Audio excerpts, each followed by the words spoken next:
ಸಿದ್ದರಾಮಯ್ಯ ಅವರ ಸಾರ್ವಕಾಲಿಕ ದಾಖಲೆಯ ಬಜೆಟ್ ಮಂಡನೆಗೆ ಕ್ಷಣಗಣನೆ ಆರಂಭವಾಗಲಿದೆ.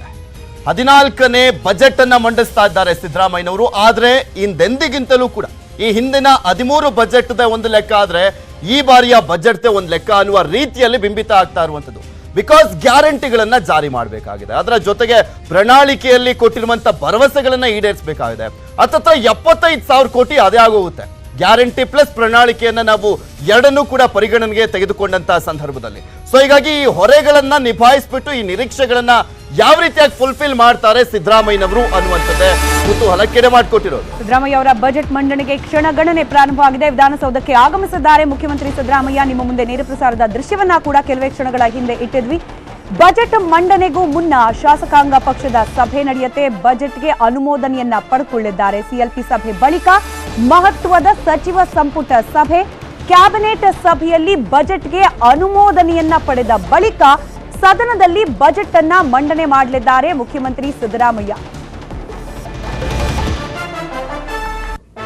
ಆಲ್ರೆಡಿ ಸಿದ್ದರಾಮಯ್ಯನವರು ವಿಧಾನಸೌಧಕ್ಕೆ ಬಂದಿದ್ದಾರೆ. ವಿಧಾನಸೌಧದಲ್ಲಿ ಶಾಸಕಾಂಗ ಪಕ್ಷದ ಸಭೆ ನಡೀತಾ ಇದೆ. ಆ ಸಭೆಯಲ್ಲಿ ಶಾಸಕರ ಸಹಜವಾಗಿ ಸಾಕಷ್ಟು ಉತ್ಸಾಹದಲ್ಲಿದ್ದಾರೆ ಕಾಂಗ್ರೆಸ್ ಪಕ್ಷದಲ್ಲಿ. ಬಿಕಾಸ್ ಮೊದಲ ಬಜೆಟ್ ಸಿದ್ದರಾಮಯ್ಯನವರು 2ನೇ ಬಾರಿಗೆ ಮುಖ್ಯಮಂತ್ರಿಗಳಾಗಿರುವಂತಹ ಸಂದರ್ಭದಲ್ಲಿ ಮೊದಲ ಬಜೆಟ್ ಅನ್ನ ಮಂಡಿಸ್ತಾ ಇದ್ದಾರೆ. ನಾವು ಆಗ್ಲಿಂದಲೂ ಕೂಡ ಹೇಳ್ತಾ ಇದ್ವಿ, ಸಾರ್ವಕಾಲಿಕ ಬಜೆಟ್ ಇದು. ಈ ಸಂದರ್ಭದಲ್ಲಿ ಸಹಜವಾದಂತ ಒಂದು ದೊಡ್ಡ ಮಟ್ಟದಲ್ಲಿ ಉತ್ಸಾಹ ಇದೆ. ಸಿದ್ದರಾಮಯ್ಯ ಅವರ ಮೇಲೆ ನಿರೀಕ್ಷೆಗಳಂತೂ ದುಪ್ಪಟ್ಟಾಗಿರುವಂತೆ. ನಿರೀಕ್ಷೆಗಳ ಜೊತೆಗೆ ರಾಜಕೀಯ ಪಕ್ಷಗಳ ಒಂದ್ ರೀತಿಯ ಜಿದ್ದಾಜಿದ್ದಿಗೂ ಕೂಡ ಈ ಬಾರಿಯ ಬಜೆಟ್ ಕಾರಣವಾಗ್ತಾ ಇರೋದು. ಹೀಗಾಗಿ ರಾಜಕೀಯ ಆಯಾಮದಲ್ಲೂ ಕೂಡ ಈ ಬಾರಿಯ ಬಜೆಟ್ ಅನ್ನ ನಾವು ಗಮನಿಸಲೇಬೇಕು. ಹೀಗಾಗಿ ರಾಜಕೀಯ ಪಕ್ಷಗಳ ವಕ್ತಾರರು ನಮ್ಮ ಜೊತೆಯಲ್ಲಿ ಚರ್ಚೆಯಲ್ಲಿ ಜಾಯ್ನ್ ಆಗಿದ್ದಾರೆ. ಮೊದಲದಾಗಿ ಕಾಂಗ್ರೆಸ್ನ ವಕ್ತಾರರಾದ ನಟರಾಜ್ ಗೌಡ ಅವರು ಕಾರ್ಯಕ್ರಮದಲ್ಲಿ ಜಾಯ್ನ್ ಆಗಿದ್ದಾರೆ. ಹಾಗೆ ಜೆಡಿಎಸ್ನ ವಕ್ತಾರರಾದ ರಾಜು ಗೌಡ ಅವರಿದ್ದಾರೆ. ಇವರ ಜೊತೆಯಲ್ಲಿ ನಮ್ಮ editorial advisor news 18 DP Satish ಅವರು ಕೂಡ ಇದ್ದಾರೆ. ಮೂವರಿಗೂ ಕಾರ್ಯಕ್ರಮಕ್ಕೆ ಸ್ವಾಗತ. ಡಿಪಿ ಸರ್, ಮತ್ತೊಮ್ಮೆ ಸ್ವಾಗತ ನಮಗೆ.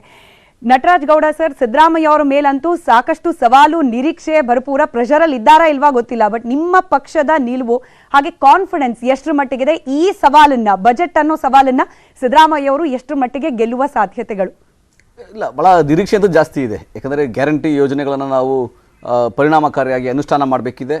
ಆಮೇಲೆ ಕಳೆದ ಬಜೆಟಲ್ಲೇ ಅವರೇ ಹೇಳ್ಬಿಟ್ಟಿದ್ದಾರೆ 77,000 ಕೋಟಿ ರೂಪಾಯಿ ಸಾಲ ಮಾಡಬೇಕಿದೆ ಅಂತ ಹೇಳ್ಬಿಟ್ಟಿದ್ದಾರೆ. ಸಾಲ ಜಾಸ್ತಿ ಆಗಿದೆ. ಸಾಲದ ಪ್ರಮಾಣ 5,64,000 ಕೋಟಿ ರೂಪಾಯಿ ಸಾಲದ ಪ್ರಮಾಣ ಆಗಿಬಿಡ್ತದೆ. ಆಮೇಲೆ ಏನು ಖಜಾನೆ ಅಂತೂ ಖಾಲಿಯಾಗಿದೆ. ಏನು ಖಜಾನೆಯಲ್ಲಿ ಏನು ದುಡ್ಡಿಲ್ಲ. ಯಾಕಂದರೆ ಎಲ್ಲ ಕಳೆದ 6 ತಿಂಗಳಿಂದ ವಿವಿಧ ಇಲಾಖೆಗಳಲ್ಲಿ ಸ್ಯಾಲ್ರಿ ಕೊಟ್ಟಿಲ್ಲ ಅಂತ ಬರ್ತದೆ, ಗುತ್ತಿಗೆದಾರರಿಗೆ ಬಿಲ್ ಪಾವತಿ ಮಾಡಿಲ್ಲ ಅಂತ ಬರ್ತಾ ಇದೆ. ಆ ಥರ ಭಾಳ ಸಮಸ್ಯೆಗಳಿದ್ದಾವೆ. ಭಾಳ ಆರ್ಥಿಕ ಸಂಕಷ್ಟದಲ್ಲಿದ್ದೀವಿ, ಇಲ್ಲ ಅಂತ ಹೇಳಬೇಕಾಗಲ್ಲ. ಆದರೆ ಒಂದು ತೆರಿಗೆ ಚೆನ್ನಾಗಿ ಕಲೆಕ್ಷನ್ ಆಗ್ತದೆ ರಾಜ್ಯದಲ್ಲಿ. ಇದನ್ನು ನಿರ್ವಹಣೆ ಹೇಗೆ ಮಾಡೋದು? ಯಾಕಂದರೆ ಇದು ಕೇವಲ ಈಗ 1 ವರ್ಷಕ್ಕೆ ಮಾತ್ರ ಅಲ್ಲ. ಈ ಚುನಾವಣೆ ಚುನಾವಣೆ ಬಂದಿದ್ದೀವಿ, ಈಗ ಬಹುಮತ ಬಂದಿದೆ, ಈಗ ಇಮಿಡಿಯೇಟಾಗಿ ಏನೋ ಘೋಷಣೆ ಮಾಡಿಬಿಡಬೇಕು, ಆ ರೀತಿ ಇಲ್ಲ.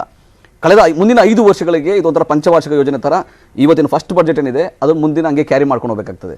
ನಮಗೆ ಒಂದು ತಕ್ಷಣ 5 ಗ್ಯಾರಂಟಿ ಯೋಜನೆಗಳು ಇಂಪ್ಲಿಮೆಂಟ್ ಮಾಡೋದಲ್ಲದೆ ಎಲ್ಲ ಮೂಲಭೂತ ಸೌಕರ್ಯಗಳು ನೋಡಬೇಕಾಗ್ತದೆ. ಗ್ರಾಮೀಣ ಅಭಿವೃದ್ಧಿ ನೋಡಬೇಕಾಗ್ತದೆ, ಕೃಷಿ ಇಲಾಖೆ ನೋಡಬೇಕಾಗ್ತದೆ, ನಗರಾಭಿವೃದ್ಧಿ ನೋಡಬೇಕಾಗ್ತದೆ, ಬೆಂಗಳೂರು ನೋಡಬೇಕಾಗ್ತದೆ. ಸೊ ದೊಡ್ಡ ಮಟ್ಟದ ನಿರೀಕ್ಷೆ ಅಂತ ಜನಗಳಿಗೆ ಇದ್ದೇ ಇದೆ.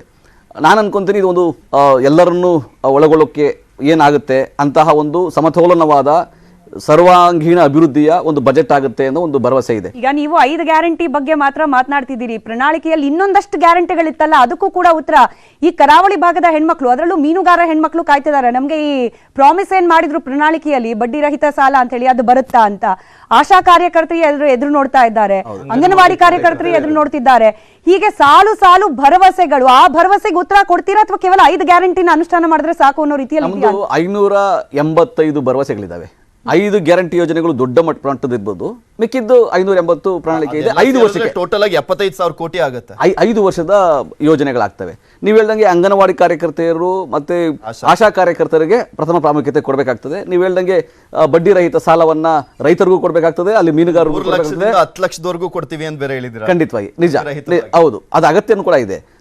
ರೈತರಿಗೂ ನೋಡಬೇಕಾಗ್ತದೆ, ಮೀನುಗಾರರಿಗೂ ನೋಡಬೇಕಾಗ್ತದೆ, ಎಲ್ಲವನ್ನೂ ಒಳಗೊಳ್ತದೆ ಈ ಸಲ. ಈಗ ಅಂತ ಏನು ಈಗ ಬಟ್ ಆದರೆ ಹೊಸ ಯೋಜನೆಗಳು, ದೊಡ್ಡ ಯೋಜನೆಗಳು, ಈಗ 5ನೇ ಹಂತದ ಕಾವೇರಿ ನೀರಿನ ಯೋಜನೆ ಆಗ್ಬೋದು, ಅಥವಾ ಮೆಟ್ರೋ ವಿಸ್ತರಣೆ ಮಾಡುವಂಥದ್ದಾಗ್ಬೋದು. ಆ ಯೋಜನೆಗಳಿಗೆ ಸರ್ಕಾರ ಇನ್ವೆಸ್ಟ್ ಮಾಡುತ್ತಾ ಅಥವಾ ಬೇರೆ ಕಡೆಯಿಂದ ತೆಗಿತದ, ಅದನ್ನು ಒಂದು ನೋಡ್ಕೊಂಡು ಅಂಥ ದೊಡ್ಡ ಯೋಜನೆಗಳಿಗೆ. ಈಗ ನೀರಾವರಿ ಎತ್ತಿನ ಹೊಳೆ ಯೋಜನೆಗೆ ಇನ್ನೂ 10,000 ಕೋಟಿ ಬೇಕಾಗ್ತದೆ, 5,000 ಕೋಟಿ ಬೇಕಾಗ್ತದೆ. ಈಗ ಮೇಕೆದಾಟು ಯೋಜನೆಗೆ 9,000 ಕೋಟಿ ರೂಪಾಯಿ ಬೇಕಾಗ್ತದೆ.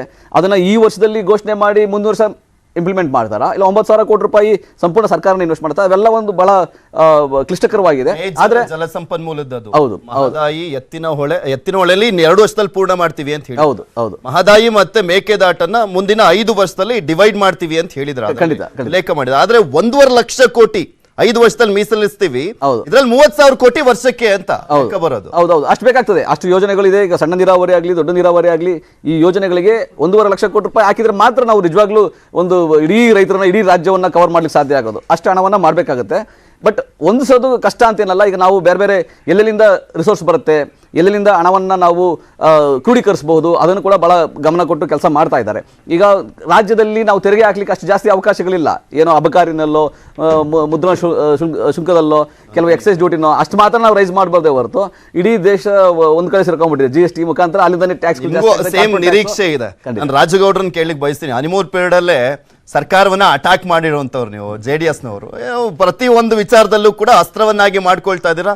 ಸರ್ಕಾರ ಪ್ರತಿ ಹೆಜ್ಜೆ ಇಡಬೇಕಾದ್ರೂ ಕೂಡ ಎಚ್ಚರಿಕೆಯಿಂದ ಇಡುವಂತ ಪರಿಸ್ಥಿತಿಯನ್ನ ನಿರ್ಮಾಣ ಮಾಡಿದ್ರ. ಬಜೆಟ್ ಮೇಲೆ ನಿಮ್ ನಿರೀಕ್ಷೆ ಏನು ಅಂತ? ಇಲ್ಲ, ಅಟ್ಯಾಕ್ ಮಾಡ್ತೀರಾ ಅನ್ನೋದಕ್ಕೆ ಏನಕ್ಕೆ ಅಟ್ಯಾಕ್ ಮಾಡ್ತಾ ಇದ್ದೀವಿ ಅಂತ ಜನನೂ ಯೋಚನೆ ಮಾಡಬೇಕು, ಮಾಧ್ಯಮದ ಮಿತ್ರರು ಯೋಚನೆ ಮಾಡಬೇಕಾಗತ್ತೆ. ವಿಚಾರ ಇಲ್ಲದೆ ಅಟ್ಯಾಕ್ ಮಾಡಕ್ಕೆ ಹೋದ್ರೆ ನಮ್ಮನ್ನ ಪೊಳ್ಳು ಮಾಡ್ತಾರೆ. ಈ ಹಿಂದೆ ಹೂಬ್ಲೋ ವಾಚ್ ಬಗ್ಗೆ ಕುಮಾರಸ್ವಾಮಿ ಸುಮ್ಮನೆ ಒಂದು ಮಾತು ಹೇಳಿದ್ರು. ಅದು ಎಲ್ಲಿವರೆಗೂ ತನಿಖೆಗೆ ಬಂದು ಕಡೆಗೆ ಸಿದ್ದರಾಮಯ್ಯನವ್ರು ಸೋಲ್ ಒಪ್ಕೊಂಡು ಹೂಬ್ಲೋ ವಾಚನ್ನ ತಂದು ವಿಧಾನಸೌಧದಲ್ಲಿ ಪ್ರದರ್ಶನಕ್ಕೆ ಇಟ್ಬಿಡ್ತು. ಅದು ನಮಗೂ ಗೊತ್ತಿದೆ, ನಿಮಗೂ ಗೊತ್ತಿದೆ. ಹೋರಾಟ ಹೇಗಿರಬೇಕು ಅಂದ್ರೆ ಅದಕ್ಕೊಂದು ತಾರ್ಕಿಕ ಅಂತ್ಯ ಬರಬೇಕು. ಸುಮ್ಮನೆ ಹೋರಾಟ ನಾವೇನೋ ಮಾಡ್ತೀವಿ ಅನ್ನೋದಲ್ಲ. ಆಮೇಲೆ ಬಜೆಟ್ನಲ್ಲಿ ನಿಜವಾಗ್ಲೂ ಸಿದ್ದರಾಮಯ್ಯನವ್ರ ಬಗ್ಗೆ ನಮ್ಗೆ ಒಳ್ಳೆ ನಿರೀಕ್ಷೆ ಇದೆ. ಯಾಕೆ ಅಂದರೆ ಮೂಲ JDS ಇಂದ ಬಂದಂಥವ್ರು, ಅವರ ಚಿಂತನೆಗಳು ಜಾತ್ಯತೀತ ಚಿಂತನೆಗಳು ಮತ್ತು ಎಲ್ಲ ಬಡವರ ಬಗ್ಗೆ ಮತ್ತು ನೊಂದವರ ಬಗ್ಗೆ, ದೀನದಲಿತರ ಬಗ್ಗೆ ಒಂದು ಆಶಾಭಾವನೆ ಇಟ್ಕೊಂಡು ನಾವು ಯೋಚನೆ ಮಾಡ್ತಾ ಇದ್ದೀವಿ. ಆಮೇಲೆ ಇಡೀ ಕರ್ನಾಟಕ ರಾಜ್ಯದ ಇತಿಹಾಸದಲ್ಲಿ ಅತಿ ಹೆಚ್ಚು ಬಡ್ಜೆಟ್ ಕೊಟ್ಟುವಂಥವ್ರು ಅನ್ನೋದು ನನಗೂ ಒಂದು ನಿಜವಾಗ್ಲೂ ಒಂದು ನಿರೀಕ್ಷೆ ಕಣ್ಣಲ್ಲಿ ಕಾಯ್ತಾ ಇದ್ದೀವಿ. ಅದ್ರ ಜೊತೆಗೆ ನೀವು ಏನೋ ಗೆಲ್ಲೋ ಉಮೇದ್ನಲ್ಲಿ ಕೊಟ್ಟಂಥ ಭರವಸೆಗಳಿದಾವಲ್ಲ, ಈ 5 ಗ್ಯಾರಂಟಿಗಳು ಕೊಟ್ರಲ್ಲ, ಅದನ್ನ ಇನ್ನು 3 ಮಾಡೋಕ್ಕೆ ಇಷ್ಟೊಂದು ತಿಣುಕ್ತಾ ಇದ್ದೀರಿ. ವೀರಾವೇಶದಲ್ಲಿ ಮಾತಾಡಿದ್ರಿ, ಆಗ ನಮ್ಗೆ ನಿಜವಾಗ್ಲೂ ನಿರೀಕ್ಷೆ ಇದೆ. ನಿಜವಾಗ್ಲೂ ಖುಷಿಪಟ್ಟು ನಿಮ್ಮ ಯಾವ 5 ಗ್ಯಾರಂಟಿಗಳಿದೆಯಲ್ಲ ಅದ್ರ ಬಗ್ಗೆ ನಮಗೆ ಒಳ್ಳೆ ಅಭಿಪ್ರಾಯಗಳಿದೆ ಮತ್ತು ಜನತೆ ಕೊಡ್ತಾ ಇದ್ದೀರಲ್ಲ, ತುಂಬಾನೇ ಖುಷಿ ಇದೆ. ಅದ್ರ ಜೊತೆಗೆ ಅಂಗನವಾಡಿ ಕಾರ್ಯಕರ್ತರಿಗೆ ಮಾತು ಕೊಟ್ಟಿದ್ದೀರಿ, 10,000 ಇರುವಂಥವ್ರಿಗೆ 15,000. ಯಾಕೆಂದ್ರೆ ಅಂಗನವಾಡಿ ಕಾರ್ಯಕರ್ತರು ನಾನು ಯಾವುದೇ ಕಾರಣಕ್ಕೂ ಮರೆಯಾಗಿಲ್ಲ. ಯಾಕೆ ಗೊತ್ತಾ, ಕರೋನಾ ಅಂತ ಸಂದರ್ಭದಲ್ಲಿ ಡಾಕ್ಟರ್ಗಳು ಕೂಡ ಹೋಗದಂತ ಜಾಗಗಳಿಗೆ ಅಂಗನವಾಡಿ ಕಾರ್ಯಕರ್ತರು, ಆಶಾ ಕಾರ್ಯಕರ್ತರು ಹೋಗಿದ್ದಾರೆ. ಅಲ್ಲಿಂದ ಆಚೆಗೆ ಮಹಿಳೆಯರಿಗೆ ಅವ್ರು ಏನು ಸಾಲಗಳು ಮಾಡ್ಕೊಂಡಿದಾರಲ್ಲ ಅದನ್ನ ಮನ್ನಾ ಮಾಡ್ತಾರೆ. 5 ಗ್ಯಾರಂಟಿ ಮಾತ್ರ ಅಲ್ಲ, ಇದ್ರ ಕಡೆ ಕೂಡ ಫೋಕಸ್ ಮಾಡಲೇಬೇಕು. ಸಾಕಷ್ಟು ವಿಚಾರಗಳಿದಾವೆ. ಯಾಕೆಂದ್ರೆ BJP ಅವ್ರು ಕೊಟ್ಟಂತವು ಸಾಕಷ್ಟು ಇದೆ. ಆಮೇಲೆ ನನ್ಗೆ ಇನ್ನೂ ಒಂದು ಆತಂಕ ಕಾಡ್ತಾ ಇರೋದೇನ್ ಗೊತ್ತಾ, ಈ ತೆರಿಗೆನ ಜಾಸ್ತಿ ತಲೆ ಮೇಲೆ ಹೊತ್ಕೋತಾ ಇರೋರು ತೀರಾ ಶ್ರೀಮಂತರು ಅಲ್ಲ, ತೀರಾ ಬಡವರು ಅಲ್ಲ, ನಿಮ್ಮಂತ ಮಿಡ್ಲ್ ಕ್ಲಾಸ್ ಜನನ ತೆರಿಗೆನ ಬಾರಿ ತಲೆ ಮೇಲೆ ಹೊತ್ಕೋತಾ ಇದೀವಿ. ನೀವ್ ಏನೋ ಮಾಡೋ ಉಮೇದಿಗೆ ಬಿದ್ದು ಲಕ್ಷಾಂತರ ಕೋಟಿ ಮತ್ತೆ ಸಾಲ. ಈಗ ಆಲ್ರೆಡಿ 5,80,000 ಕೋಟಿ ಸಾಲ ನಮ್ಮ ತಲೆ ಮೇಲಿದೆ. ನಮ್ಗೆ ಆತಂಕ ಶುರುವಾಗ್ತಾ ಇರೋದು ಅಲ್ಲೇ.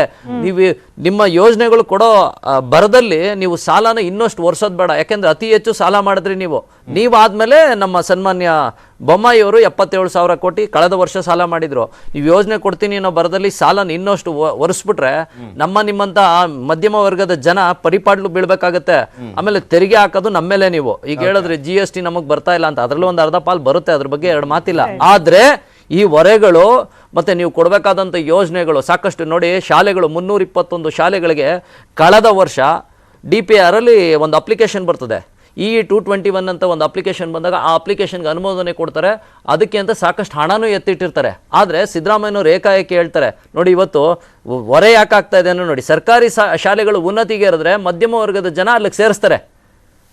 ಮತ್ತೆ ತಿರ್ಗಾ ಹೊರೆ ಯಾರ ಮೇಲೆ ಬೀಳ್ತಾ ಇದೆ, ಪ್ರೈವೇಟ್ ಶಾಲೆಗಳಿಗೆ ಹೋಗ್ಬೇಕಾಗ್ತದೆ. 2 ವರ್ಷ ಅವ್ರಿಗೆ ದುಡ್ಡಿಲ್ಲ. ಆಮೇಲೆ ನರೇಗಾದಲ್ಲಿ 77,000 ಶೌಚಾಲಯಗಳ ಕಟ್ಟಬೇಕು ಅಂತ ಒಂದು ಚಿಂತನೆ ಇತ್ತು. ಕಳೆದ ಬಾರಿ ಅದು ಬಜೆಟ್ನಲ್ಲಿ ಕೊಡಬೇಕು ಅಂತ ಮಾತುಕತೆ ಆಗಿತ್ತು ಬೊಮ್ಮಾಯಿ ಸರ್ಕಾರದಲ್ಲಿ. ಈಗ ಅದಕ್ಕೂ ಕೂಡ ನೀವೇನ್ ಮಾಡ್ತಾ ಇದ್ದೀರಿ, ತಡೆ ಒಡ್ಡಿದ್ದೀರಿ 2 ವರ್ಷ. ಸೊ ಈಗ ಆಗ್ತಾ ಹೋದಾಗ ಜನಗಳ ತೆರಿಗೆ ಹಣನ ನೀವು ಯಾವ್ಯಾವ ಕಡೆ ಡೈವರ್ಟ್ ಮಾಡ್ತಾ ಇದ್ದೀರಿ ಅದ್ರ ಬಗ್ಗೆನೂ ನೀವು ಯೋಚನೆ ಬಜೆಟ್ ಮಾಡ್ತಾ ಇದ್ದೀರಾ. JDS ಅವ್ರು ಕೊಟ್ಟಿದ್ದು 1,25,000 ಕೋಟಿ ಹೊರೆ ಆಗ್ತಾ ಇತ್ತು. ಆಕ್ಚುಲಿ ಅವ್ರದಾದ್ರೂ 75,000 ಕೋಟಿ ಇದೆ. ಅಧಿಕಾರಕ್ಕೆ ಬಂದ್ರೆ 1,25,000 ಕೋಟಿ. ನಿಮ್ಗೊಂದು ಮಾತು ಹೇಳ್ತೀನಿ ಕೇಳಿ. ರೈತರು ಸಾಲ ಮನ್ನಾ ಮಾಡಿದಾಗ ನಮ್ಮ ಸಮ್ಮಿಶ್ರ ಸರ್ಕಾರ ಇತ್ತು. ಅವತ್ತು 26,000 ಕೋಟಿ ಸಾಲ ಮನ್ನಾ ಮಾಡುವಂತ ಯೋಜನೆ ಇತ್ತು, ಮಾಡ್ದೋ. ಆದ್ರೆ ಅವತ್ತಿನ ಕಾಲಕ್ಕೆ ಸಿದ್ದರಾಮಯ್ಯನವರು ಒಂದು ಮಾತು ಹೇಳ್ತಾರೆ, ಎಲ್ಲಿದೆ ರೀ ಹಣ, ಹೇಗ್ರಿ ಮಾಡ್ತೀರಿ ಅಂದ್ರು, ಮಾಡ್ಲಿಲ್ವಾ? ಅದಕ್ಕೆ ಇತ್ತೀಚೆಗೆ ಪ್ರಜ್ವಲ್ ರೇವಣ್ಣ ಅವ್ರ ಬೈಟ್ ಕೂಡ ಕೇಳಿಸ್ಕೊಂಡೆ ಸರ್, ನಾವು ಕೇಂದ್ರ ಕೇಳಲಿಲ್ಲ ದುಡ್ಡು ಕೊಡಿ ಅಂತ ಹೇಳಿ. ಮಾಡ್ಲಿಲ್ವಾ? ಮಾಡ್ಲಿಲ್ಲ ನೋಡಿ, ನಾನು ಹೇಳ್ತೀನಿ ಕೇಳಿ, ಕಾಸ್ಟ್ ಕಟ್ಟಿಂಗ್ ಅಧ್ಯಕ್ಷರಾದ ರೈಟ್ ಮಾತಾಡೋಣ. ಶಶಿಧರ್ ಭಟ್ ಅವರು ಕೂಡ ನಮ್ಮ ಜೊತೆಲಿ, ಶಶಿಧರ್ ಶೆಟ್ಟಿ ಅವರು ಕೂಡ ಜಾಯ್ನ್ ಆಗಿದ್ದಾರೆ. ಇಬ್ರಿಗೂ ಕೂಡ ಕಾರ್ಯಕ್ರಮಕ್ಕೆ ಸ್ವಾಗತ. ಮೋಹನ್ ಸರ್, ಸಾಲ ಮಾಡಿದ್ರು ಬಿಜೆಪಿ ಅವರು ಅನ್ನೋ ಗಂಭೀರ ಆರೋಪ. ಈಗ ಸಾಲ ಮಾಡ್ತಾರಾ ತುಪ್ಪ ಕೊಡ್ತಾರ ಅನ್ನೋ ನಿರೀಕ್ಷೆ ಸಿದ್ದರಾಮಯ್ಯ ಅವ್ರ ಮೇಲೆ. ಸೊ ನೀವ್ ಯಾವ ರೀತಿ ಗಮನಿಸ್ತಿದ್ದೀರಿ ಬಜೆಟ್ ನ? ಮೇಡಮ್ ನೋಡಿ, ನಾನು ನಿನ್ನೆಯಿಂದ ನೋಡ್ತಾ ಇದ್ದೆ ಕಾಂಗ್ರೆಸ್ನವ್ರು ಹಾರಾಡ್ತಾ ಇರೋದು, ಸಿದ್ದರಾಮಯ್ಯನವರು 14ನೇ ಬಡ್ಜೆಟು ಅಂತ ಹೇಳಿ. 14 ಬಡ್ಜೆಟ್ ಅವ್ರು ಮಂಡನೆ ಮಾಡಿದ್ರು, ಇವತ್ತೊಂದು ಸೇರಿಸ್ಕೊಂಡು. ಕರ್ನಾಟಕದ ಜನ ಏನಕ್ಕೋಸ್ಕರ ಸಿದ್ದರಾಮಯ್ಯನವ್ರನ್ನ ನೆನ್ಸ್ಕೊಬೇಕು ಇದುವರೆಗೆ? You show me any one thing. ಇದಕ್ಕೋಸ್ಕರ ಸಿದ್ದರಾಮಯ್ಯನವ್ರನ್ನ ನಾವು ನೆನ್ಸ್ಕೋತೀವಿ. ಕ್ವಾಂಟಿಟಿ ಅಲ್ಲ, ಕ್ವಾಲಿಟಿ ಇಂಪಾರ್ಟೆಂಟ್. ಏನ್ ಮಾಡಿದ್ರು 14 ಬಜೆಟ್ ಅಲ್ಲಿ ಅವರು? ಏನೂ ಮಾಡಿಲ್ಲ. ಸಾಲದ ಬಗ್ಗೆ ನೀವು ಕೇಳಿದ್ರಿ. ಕರ್ನಾಟಕ ರಾಜ್ಯದ ಸಾಲ ಮೊಟ್ಟ ಮೊದಲನೇ ಬಾರಿಗೆ 65 ವರ್ಷಗಳ ಬಳಿಕ 1 ಲಕ್ಷ ಕೋಟಿ ದಾಟಿ ಸಿದ್ದರಾಮಯ್ಯ ಅವಧಿನಲ್ಲೇನೆ ಆ ಸಾಲ ಮಾಡಿ. ಒಂದ್ ನಿಮಿಷ ಬರ್ತೀನಿ ಕೇಳಿ. 2019ರಿಂದ 21ವರೆಗೂ ಇಡೀ ದೇಶ ಅಲ್ಲ, ಇಡೀ ಜಗತ್ತೇ ಮುಳುಗೋಗಿತ್ತಪ್ಪ. ಆರ್ಥಿಕ ವ್ಯವಸ್ಥೆನೆ ಹಾಳಾಗಿತ್ತು. ಆಗ ನಿಮ್ಗೆ ಈ ಕಡೆ ಒಂದ್ ಕಡೆ ಇನ್ಕಮ್ ಇಲ್ಲ, ಇನ್ನೊಂದ್ ಕಡೆ ಜನಗಳನ್ನ ನೋಡ್ಕೊಬೇಕಲ್ಲ. ಅವಾಗ ಸಾಲ ಮಾಡಲ್ಲ, ಅರ್ಥ ಇದೆ. ಇವ್ರ ಟೈಮಲ್ಲಿ ಏನಾಗಿತ್ತು? 2013ರಿಂದ 18ವರೆಗೂ ಎಲ್ಲ ಚೆನ್ನಾಗೈತು ತಾನೆ ಜಗತ್ನಲ್ಲಿ, ಕರ್ನಾಟಕದಲ್ಲೂ ಚೆನ್ನಾಗೈತೆ ತಾನೆ. ಈವನ್ ಏನಕ್ಕೆ ಅಷ್ಟು ಲಕ್ಷ ಕೋಟಿ ಸಾಲ ಮಾಡಿದ್ರು? ಎಲ್ಲೋಯ್ತು ಆ ದುಡ್ಡು? ಯಾವ್ದಾದ್ರು ಒಂದೇ ಒಂದು ಪ್ರಾಜೆಕ್ಟ್ ತೋರಿಸಿ ನೋಡೋಣ ಕರ್ನಾಟಕದಲ್ಲಿ, ಇದು ಸಿದ್ದರಾಮಯ್ಯನವ್ರ ಅವಧಿನಲ್ಲಿ ಈ ತರ ಮಾಡೋದು ನಾವು ನೆನ್ಸ್ಕೋಬೇಕಪ್ಪ ಅಂತ ಹೇಳ್ಬಿಟ್ಟು. ಎಲ್ಲೋಯ್ತಾಗಾರ ದುಡ್ಡು? ಈ ಪ್ರಶ್ನೆ ಕೇಳ್ಬೇಕಾಗಿರೋದು. ಮತ್ ಕುಮಾರಸ್ವಾಮಿ ಅವರು ಏನ್ ಕಡಿಮೆ ಇಲ್ಲ, 14 ತಿಂಗಳು ಅವ್ರ ಜೊತೆನಲ್ಲಿ ಇದ್ರಲ್ಲ, ಅವಾಗೂ ಅಷ್ಟು ಅವರು 49,000 ಕೋಟಿ ಅವರು ಸಾಲ ಮಾಡಿದ್ದಾರೆ ಒಂದೇ ವರ್ಷದಲ್ಲಿ. ನಮ್ಮ JDS ವಕ್ತಾರ ಹೇಳ್ತಾರೆ ಬೊಮ್ಮಾಯಿ ಅವ್ರು ಮಾಡಿದ್ರು ಅಂತ ಹೇಳ್ಬಿಟ್ಟು, ಅದನ್ನು ಮರಿಬಾರ್ದು ಅವರು. 77,000 ದೊಡ್ಡದ, 49,000 ದೊಡ್ಡದ, ಅವ್ರು ಯೋಚನೆ ಮಾಡ್ಲಿ. ಅಲ್ಲ 14 ತಿಂಗಳಲ್ಲಿ ಕೇಳ್ರಿ ಒಂದ್ ನಿಮಿಷ ರಾಜೇಗೌಡ್ರ, 14 ತಿಂಗಳಲ್ಲಿ 49,000 ಕೋಟಿನೇ ದೊಡ್ಡದು. 5 ವರ್ಷದಲ್ಲಿ 77,000 ಕೋಟಿ. ಅಲ್ಲ 5 ವರ್ಷದಲ್ಲ,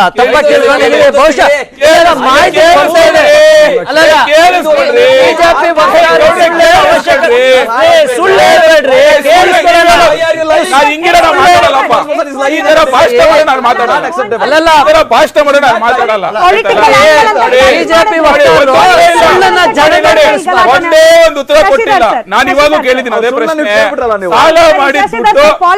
ಸಾಲ ಮಾಡಿ ದುಡ್ಡು ಎಲ್ಲೋ ಇತ್ತು? ಇವಾಗ ರಾಜ್ಯ ಜನತೆಗೆ ಉತ್ತರ ಕೊಡ್ಲೇಬೇಕು. ವಿಧಾನಸಭೆಯಲ್ಲಿ ಕಾಂಗ್ರೆಸ್ ಅವ್ರ ಮೇಲೆ JDS ಬಿಜೆಪಿ ಅವ್ರು ಮುಗಿ ಬಿದ್ದಿದ್ರು. ಈಗ ಒಂದ್ ಸ್ವಲ್ಪ ಉಲ್ಟಾ ಆಗ್ಬಿಟ್ಟಿದೆ. ಬಿಜೆಪಿ ಮೇಲೆ ಅಂತ ನಿಮ್ಗೆ ಹೇಳ್ತೀರಾ?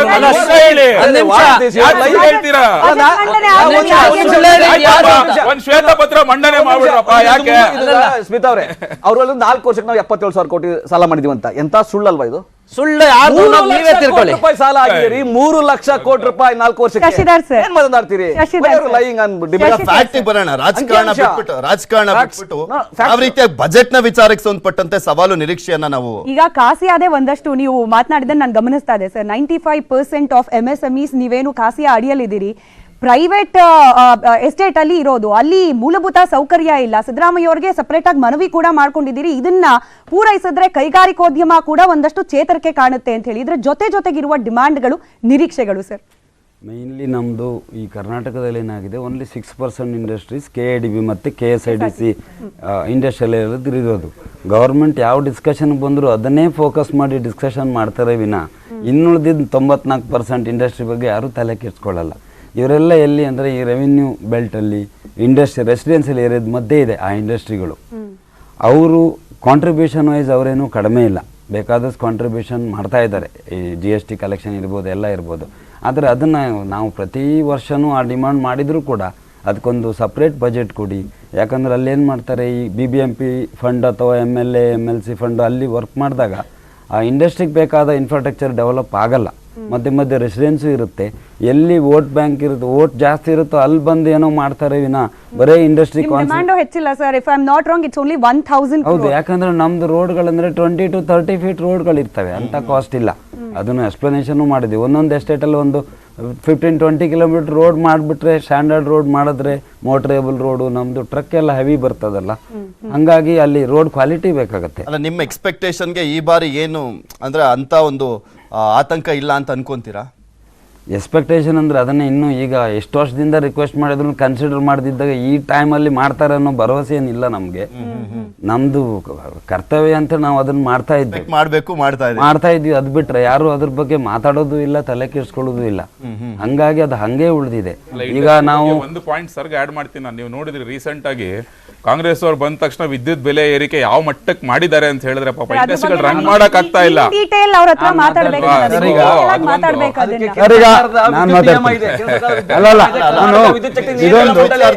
ತೀರ್ಮಾನ ಅವರೇ ಇದ್ದಿದ್ದು ಸರ್ಕಾರ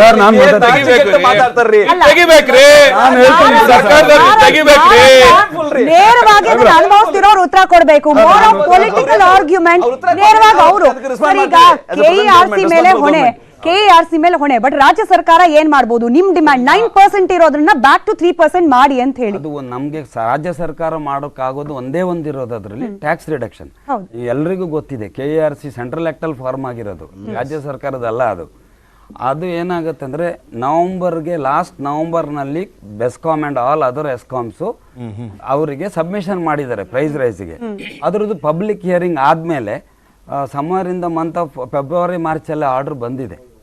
ಆ ಆರ್ಡರ್ ಏನಾಗಿದೆ, ಇವರು ಇಲೆಕ್ಷನ್ ಕಾರಣಕ್ಕೆ 3 ತಿಂಗಳು ಪೋಸ್ಟ್ಪೋನ್ ಮಾಡಿರೋದ್ರಿಂದ ಜೂನಲ್ಲಿ 2 ತಿಂಗಳದ್ದು ಬಂತು. ಆಮೇಲೆ ಇನ್ನೂ ಒಂದು ನಾವು ಇವನ್ ಇದು ಎನರ್ಜಿ ಮಿನಿಸ್ಟರ್ ಗಮನಕ್ಕೆ, ಇಂಡಸ್ಟ್ರಿ ಮಿನಿಸ್ಟರ್ ಗಮನಕ್ಕೆ ತಂದಿದ್ದೀವಿ. ಇನ್ನೇನಾಗಿದೆ, 3rd ಕ್ವಾರ್ಟರ್ ಅಕ್ಟೋಬರ್ ಟು ಡಿಸೆಂಬರ್ನಲ್ಲಿ fuel and power and fuel purchase cost adjustment ಅಂತ ಎವ್ರಿ ಮಂತ್ 3 ತಿಂಗಳಿಗೆ ಒಂದ್ಸಲ ಕ್ಯಾಲ್ಕುಲೇಟ್ ಮಾಡಿ ನೆಕ್ಸ್ಟ್ 3 ತಿಂಗಳಿಗೆ ಹಾಕ್ತಾರೆ. ಅದು ಕೂಡ ₹1 1 ಪೈಸೆ 3 ತಿಂಗಳಿಗೆ ಹಾಕಬೇಕಾಗಿತ್ತು ಪರ್ ಯೂನಿಟ್. ಅದು ಕೂಡ ನೆಕ್ಸ್ಟ್ ಜುಲೈಯಿಂದ ಡಿಸೆಂಬರ್ವರೆಗೆ ಬರ್ತಾ ಇದೆ ನಮಗೆ, ಹಳೇದದು, ಈಗಿದ್ದಲ್ಲ. ಮತ್ತೆ ಪೊಲಿಟಿಕ್ಸ್ ಅಪಾರ್ಟ್, ಇದನ್ನ ಕೆಇಆರ್ಸಿ ಅದೊಂದು ಕ್ವಾಸಿ ಜುಡಿಷಿಯಲ್ ಅಥಾರಿಟಿ, ಅದೊಂದು ನಮ್ಮ ಗ್ರಾಹಕರ ಪರವಾಗಿರುವಂಥದ್ದು. ಅದು ಅವರೆಲ್ಲ ನಮ್ಮ ಅಪೀಲ್ಸ್ಗಳು ಆಮೇಲೆ ಅವರು ಫೈಲ್ ಮಾಡಿರೋ ಡಾಕ್ಯುಮೆಂಟ್ಸ್ ನೋಡಿ ಎವ್ರಿ ಇಯರ್ಗೆ ಪ್ರೈಸ್ ಹೈಕಿಗೆ ಪರ್ಮಿಷನ್ ಕೊಡ್ತಾರೆ. ಅದು ಸರ್ಕಾರ ಮಾಡೋದಲ್ಲ. ಸರ್ಕಾರ ಮಾಡಬೇಕಾಗಿರೋದು ನಮಗೆ ಈ 9% ಟ್ಯಾಕ್ಸ್, ಮೊದಲು 3% ಇತ್ತು, ಯಾವಾಗಲೂ ಅದನ್ನ 9% ಮಾಡಿದ್ರು. ಅದೇನು ನಮ್ಗೆ ಇನ್ಪುಟ್ ಕ್ರೆಡಿಟ್ ಸಿಗಲ್ಲ, ಅದು GST ಅಲ್ಲ, ಅದು ಎಲೆಕ್ಟ್ರಿಸಿಟಿ ಟ್ಯಾಕ್ಸ್. ಅದನ್ನ ನಾವು ರಿಕ್ವೆಸ್ಟ್ ಮಾಡಿದ್ದೀವಿ, ಎನರ್ಜಿ ಮಿನಿಸ್ಟ್ರಿಗೂ ರಿಕ್ವೆಸ್ಟ್ ಮಾಡಿದ್ವಿ, CMಗೂ ರಿಕ್ವೆಸ್ಟ್ ಮಾಡಿದ್ದೀವಿ. ಅದನ್ನ 3%ಗಾದ್ರೂ ಇಳಿಸಿ, ನಮಗೆ ಮಾತ್ರ, ಇಂಡಸ್ಟ್ರಿಗೆ ಮಾತ್ರ ಅಲ್ಲ, ಎಲ್ಲ ಗ್ರಾಹಕರಿಗೂ ಬೆನಿಫಿಟ್ ಆಗುತ್ತೆ ಅಂತ ಹೇಳಿದ್ವಿ. ಹೊರೆ ಅಂತ ಹೇಳಿ ಎಷ್ಟಾಗ್ಬೋದು ಅಂತ ಹೇಳಿ, ಈಗ ಹೆಚ್ಚಿಗೆ ಮಾಡಿದ್ದಾರೆ ಅಂದ್ರೆ ಅದರಿಂದ ಒಂದಷ್ಟು ಲಾಭದ ನಿರೀಕ್ಷೆ ಇರುತ್ತೆ. ಬಟ್ ಹೊರೆ ಆಗುತ್ತಾ ಇನ್ ಕೇಸ್ ಏನಾದ್ರು ಬ್ಯಾಕ್ ಟು 3% ಆದ್ರೆ ಅಂತ? ಹೊರೆ ಆಗುತ್ತೆ ಸರ್, ಸರ್ಕಾರದ ರೆವಿನ್ಯೂ ಕಡಿಮೆ ಆಗುತ್ತಲ್ಲ, ನಮಗೆ ಕಡಿಮೆ ಆದಷ್ಟು. ಅಲ್ಲ, ಎಷ್ಟು ಆಗಬಹುದು ಅಂತ, ಎಷ್ಟು ಕರೆಕ್ಟ್ ಅದು ಅಮೌಂಟ್ ಎಷ್ಟಾಗುತ್ತೆ. DP ಸರ್, ಬ್ಯಾಕ್ ಟು ಈ 3 ಪೊಲಿಟಿಕಲ್ ಪಾರ್ಟಿಯ ಫೇವರೇಟ್ ಟಾಪಿಕ್ ಸಾಲ. ಈಗ ಸಾಲ ಮಾಡ್ದಲ್ಲೇ ಸ್ಟೇಟ್ ನಡ್ಸಕ್ ಆಗಲ್ಲ ಅನ್ನೋದ್ರ ಬಗ್ಗೆ ಸವಿಸ್ತಾರವಾಗಿ ನಾವು ಮಾತನಾಡಿದ್ವಿ. ಬಟ್ ಮಾಡೋರು ಯಾವ ಪ್ರಮಾಣದಲ್ಲಿ ಮಾಡ್ತಾರೆ, ಹಾಗೆ ಆರ್ಥಿಕ ಶಿಸ್ತನ್ನು ಯಾವ ಮಟ್ಟಿಗೆ ಕಾಪಾಡ್ತಾರೆ ಅನ್ನೋದು ಮುಖ್ಯ ಆಗುತ್ತೆ. ಈಗ ಇವ್ರ ಮೇಲೆ ಹೊರೆ ಹೊರಿಸ್ತಾರೆ, that is easy to do. But ಈಗ ಇರುವ ಜವಾಬ್ದಾರಿಯನ್ನ ನಿಭಾಯಿಸುವ ಹೊಣೆಗಾರಿಕೆ ಜೊತೆಗೆ ಈ ಆರೋಪದಿಂದ ಮುಕ್ತರು ಕೂಡ ಆಗ್ಬೇಕು ಸಿದ್ದರಾಮಯ್ಯ ಅವರು. ನಾವು ಆರೋಪ ಮಾಡಿದ್ವಿ, ಬಟ್ ನಾವು ಆ ರೀತಿಯಲ್ಲಿ ನಡ್ಕೊಳ್ತಿಲ್ಲ ಅಂತ ಹೇಳಿ. ಹೌ ಚಾಲೆಂಜಿಂಗ್ ಈಸ್ ಇಟ್ ಅಂತ ಹೇಳಿ. ಈಗ ನಮ್ಮ ರಾಜಕಾರಣಿಗಳು ಯಾವುದೇ ಪಕ್ಷ ಅಧಿಕಾರಕ್ಕೆ ಬರಲಿ, ವಿರೋಧ ಪಕ್ಷದಲ್ಲಿ ಇರೋರು, ನಾನೊಂದು 25 ವರ್ಷದಿಂದ ಗಮನಿಸ್ತಾ ಇದ್ದೀನಿ. ಅವರು ಅಧಿಕಾರ ಕಳ್ಕೊಂಡು ಕೂಡಲೇ ಇವರಿಗೆ ಅಧಿಕಾರ ಮಾಡೋಕ್ಕೆ ಬರಲ್ಲ, ಹಣಕಾಸು ನಡ್ಸಕ್ಕೆ ಬರಲ್ಲ, ಸಾಲ ಮಾಡಿದ್ದಾರೆ ಅಂತ ಹೇಳ್ತಾರೆ. ಸುಮಾರು 99ರಿಂದ ಕೇಳ್ತಾನೆ ಇದ್ದೀನಿ ನಾನು. SM ಕೃಷ್ಣ ಅವರು ಫೈನಾನ್ಸ್ ಮಿನಿಸ್ಟರ್ ಆಗಿದ್ದರು ಅದೇ ಸರ್ಕಾರದಲ್ಲಿ. ಅವಾಗ ವಿರೋಧ ಪಕ್ಷದಲ್ಲಿ BJP ಇತ್ತು, ಆಮೇಲೆ ವಿರೋಧ ಪಕ್ಷದಲ್ಲಿ ಜನತಾದಳ ಇತ್ತು. ಅವ್ರು ಇದೇ ಮಾತನ್ನು ಅವ್ರ ವಿರುದ್ಧ ಹೇಳ್ತಾ ಇದ್ರು. ಆಮೇಲೆ ಧರಮ್ ಸಿಂಗ್ ಅವ್ರ ಸರ್ಕಾರ ಬಂತು, ಆಮೇಲೆ ಕುಮಾರಸ್ವಾಮಿ ಸರ್ಕಾರದಲ್ಲಿ ಯಡಿಯೂರಪ್ಪನವ್ರು ಫೈನಾನ್ಸ್ ಮಿನಿಸ್ಟರ್ ಆದರು. ಅವಾಗ ಕಾಂಗ್ರೆಸ್ ಅವ್ರ ಮೇಲೆ ಅದೇ ಆಪಾದನೆಯನ್ನು ಮಾಡ್ತಾಯಿದ್ರು. ಆಮೇಲೆ BJP ಸರ್ಕಾರ ಹೋದ್ಮೇಲೆ BJP ಸರ್ಕಾರದ ಮೇಲೆ ಸಿದ್ದರಾಮಯ್ಯನವರು ಆಪಾದನೆ ಮಾಡ್ತಾಯಿದ್ರು. ಆಮೇಲೆ ಅವರೇ ಬಂದರು, ಅವ್ರದ್ದೇ ಸರ್ಕಾರ ಬಂತು, ಅವಾಗ ಇವರು ಅವ್ರ ಮೇಲೆ ಮಾಡ್ತಾಯಿದ್ರು. ಮತ್ತು ಅದು ರಿವರ್ಸ್ ಆಗಿದೆ. ಅದು ಬಿಟ್ಟರೆ ಬೇರೆ ಏನೂ ಚೇಂಜ್ ಆಗಿಲ್ಲ. ಆದರೆ ಯಾವ ಪ್ರಮಾಣದಲ್ಲಿ ಎಷ್ಟು ಸಾಲ ಮಾಡಬೇಕೋ, ಎಷ್ಟು ಮಾಡಿಸಿ ತೀರ್ಲಿಕ್ಕೆ ಸಾಧ್ಯ, ಅದನ್ನು ಹೇಗೆ ಖರ್ಚು ಮಾಡಬೇಕು ಅನ್ನೋದ್ರಲ್ಲ ಕರೆಕ್ಟಾಗಿ ಹೇಳಲಿಕ್ಕೆ ಸಾಧ್ಯ ಇರೋದು ಎಕನಾಮಿಸ್ಟ್ಗಳಿಗೆ ಮಾತ್ರ. ಅವರು ಅದನ್ನು ಕರೆಕ್ಟಾಗಿ ಹೇಳಬೇಕು. ಮತ್ತು ಯಾರೇ ಬಜೆಟನ್ನು ಮಂಡನೆ ಮಾಡಲಿ, ಮುಖ್ಯಮಂತ್ರಿಗಳೇ ಅಥವಾ ಹಣಕಾಸು ಮಂತ್ರಿಗಳೇ ಕೂತ್ಕೊಂಡು ಅದನ್ನೇನು ಬರೆಯಲ್ಲ. ಅವರು ಎಲ್ಲ ತಜ್ಞರುಗಳನ್ನು ಕೇಳಿ ಎಲ್ಲ ಕೂತ್ಕೊಂಡೇ ಬರೆಯುತ್ತಾನೆ. ಅಧಿಕಾರಿಗಳಿದ್ದಾರೆ ಮತ್ತು ಎಕನಾಮಿಸ್ಟ್ಗಳ ಸಲಹೆಗಳನ್ನು ಕೂಡ ಕೇಳ್ತಾರೆ. ಅವ್ರಿಗೆ ಸರಿಯಾದ ಸಲಹೆಗಳನ್ನು ಕೊಟ್ಟಿದ್ದಿರಬಹುದು. ಮತ್ತು ಸಿದ್ದರಾಮಯ್ಯನವರಿಗೆ ಅಪಾರವಾದ ಅನುಭವ ಇದೆ, ಅದನ್ನು ಯಾರೂ ತಳ್ಳಿ ಹಾಕ್ಲಿಕ್ಕೆ ಆಗಲ್ಲ. ಅವರಿಗೆ ಭಾಳ ಅಡ್ಮಿನಿಸ್ಟ್ರೇಟಿವ್ ನಾಲೆಡ್ಜು ಇದೆ, ಹಣಕಾಸು ಅವರಿಗೆ ಅರ್ಥ ಆಗುತ್ತೆ, ಅನುಭವ ಇದೆ. ಆದರೆ ಅದನ್ನು ಯಾರು ತಳ್ಳಿ ಹಾಕ್ಲಿಕ್ಕಾಗಲ್ಲ, ಕ್ವಶನ್ ಮಾಡಲಿಕ್ಕೂ ಆಗಲ್ಲ. ಈ ರಾಜಕೀಯವನ್ನು ಅಥವಾ ಉದ್ದೇಶಗಳನ್ನು ಬೇರೆಯವರು ಕ್ವಶನ್ ಮಾಡಬಹುದು. ಅಲ್ಲ, ಈ ರಾಜ್ಯಪಾಲರ ಮಾತುಗಳು ಮತ್ತು ಈ ಬಜೆಟ್ ವಿರೋಧ ಪಕ್ಷದಲ್ಲಿದ್ದಂಥವ್ರು ನಿರಾಶಾದಾಯಕ ಭಾಷಣ, ಈ ಬಜೆಟ್ ಇದು ರೆಡಿಮೇಡ್ ಸ್ಟೇಟ್ಮೆಂಟ್ಗಳು ನೀವು ಹೇಳಿ. ಈಗ ಅವುಗಳಿಗೆ ಡೇಟು ಮತ್ತು ತಿಂಗಳು ಮತ್ತೆ ಇಸ್ವಿ ತೆಗೆದುಬಿಟ್ರೆ ಅದನ್ನೇ ಮತ್ತೆ ರಿಲೀಸ್ ಮಾಡ್ಬೋದು, ಹೆಸರುಗಳನ್ನು ಚೇಂಜ್ ಮಾಡ್ಬಿಟ್ರೆ. ಮತ್ತೆ ವ್ಯಕ್ತಿಗಳು ಚೇಂಜ್ ಆಗ್ತಿದಾರೆ ಬಿಟ್ರೆ ಆಡಳಿತ ಯಂತ್ರ ಮಾತ್ರ ಎಲ್ಲ ಸೇಮ್. ಡೈಲಾಗ್ಗಳು ಸ್ಟೇಟ್ಮೆಂಟ್ಗಳು ಸೇಮ್ ಅದೇನೆ. ಬೇಕಿದ್ರೆ ಇವತ್ತು ನೋಡಿ ಬಿಜೆಪಿ JDS ಅವರು ವಿರೋಧ ಪಕ್ಷದಲ್ಲಿದ್ದಾರೆ. JDS ಅವರು ಹೋದ ವರ್ಷನೂ ಹಿಂದೂ ಇದ್ರು. ಈಗ ಇವತ್ತು ಬಜೆಟ್ ಮುಗಿದ ಕೂಡಲೇ ಹಿಂದೆ ಕಾಂಗ್ರೆಸ್ ಅವರು ಏನ್ ಹೇಳಿದ್ರು ಬೊಮ್ಮಾಯಿ ಬಜೆಟ್ ಬಗ್ಗೆ ಅದನ್ನೇ ಬಿಜೆಪಿ ಅವರು ಹೇಳ್ತಾರೆ.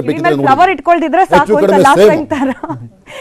ಇನ್ನು ಆರ್ಥಿಕ ತಜ್ಞರ ಅಭಿಪ್ರಾಯ, ಹಾಗೆ ಅವ್ರು ಯಾವ ರೀತಿ ಗಮನಿಸ್ತಿದ್ದಾರೆ ಈ ಬಜೆಟ್, ಅದು ಕೂಡ ಮುಖ್ಯವಾಗುತ್ತೆ. ನಮ್ಮ ಚರ್ಚೆಯ ಮುಂದಿನ ಹಂತದಲ್ಲಿ ಆರ್ಥಿಕ ತಜ್ಞರು ಕೂಡ ಜಾಯ್ನ್ ಆಗ್ತಾರೆ. ಚಿಕ್ಕ ಬ್ರೇಕ್ನ ಸಮಯ, ಬ್ರೇಕ್ನ ನಂತರ ಚರ್ಚೆ ಹಾಗೆ ನೇರ ಪ್ರಸಾರದ ದೃಶ್ಯಗಳು, ಬಜೆಟ್ ಮಂಡನೆಯ ಪ್ರಾಸೆಸ್ ಏನ್ ನಡೀತಿದೆ ಅದ್ರ ಬಗ್ಗೆ ಮುಂದುವರಿಯುತ್ತೆ ಚಿಕ್ಕ ಬ್ರೇಕ್ನ ನಂತರ. ಬಜೆಟ್ ಮಂಡಿಸಲಿಕ್ಕೆ ಇನ್ನ ಕೆಲವೇ ಕ್ಷಣಗಳು ಬಾಕಿ ಇರುವಂತದ್ದು. ಸಾರ್ವಕಾಲಿಕ ದಾಖಲೆಯ ಬಜೆಟ್ ಅನ್ನ ಸಿದ್ದರಾಮಯ್ಯನವರು ಮಂಡಿಸಲಿದ್ದಾರೆ. ಈಗ ಆಲ್ರೆಡಿ ವಿಧಾನಸೌಧಕ್ಕೆ ಬಂದಿದ್ದಾರೆ. ಶಾಸಕಾಂಗ ಪಕ್ಷದ ಸಭೆ ನಡೀತಾ ಇರುವಂತದ್ದು. ಇನ್ನೇನು ಕೆಲವೇ ಕ್ಷಣಗಳಲ್ಲಿ ಸಚಿವ ಸಂಪುಟ ಸಭೆ ನಡೆಯುತ್ತೆ, ಅಲ್ಲಿ ಅನುಮೋದನೆಯನ್ನ ಪಡ್ಕೊಳ್ತಾರೆ. ಅದೆಲ್ಲದ್ರ ಬಗ್ಗೆ ನೆಕ್ಸ್ಟ್ ಡೀಟೈಲ್ ಆಗಿ ಮಾಹಿತಿಯನ್ನು ಕೊಡ್ತಾ ಹೋಗ್ತೀವಿ. ನಮ್ಮ ಜೊತೆ ಈಗ ಆರ್ಥಿಕ ತಜ್ಞರು ಹಾಗೂ FKCCI ಮಾಜಿ ಅಧ್ಯಕ್ಷರಾಗಿರುವಂತ D ಮುರಳೀಧರ್ ಸರ್ ಕೂಡ ಜಾಯ್ನ್ ಆಗಿದ್ದಾರೆ. ಸರ್, ಕಾರ್ಯಕ್ರಮಕ್ಕೆ ಸ್ವಾಗತ. ಬಜೆಟ್ ಅಂದ್ರೆ ಎಲ್ರಿಗೂ ನಿರೀಕ್ಷೆ ದುಪ್ಪಟ್ಟಿರುತ್ತೆ, ಬಟ್ ಈ ಬಾರಿ ಅಂತೂ ಸಾಕಷ್ಟು ಸವಾಲುಗಳು ಇರುವಂಥದ್ದು, ಹಾಗೆ ನಿರೀಕ್ಷೆಗಳು ಕೂಡ ಇದೆ. ಏನು ಹೇಳ್ತೀರಾ ಇದಕ್ಕೆ?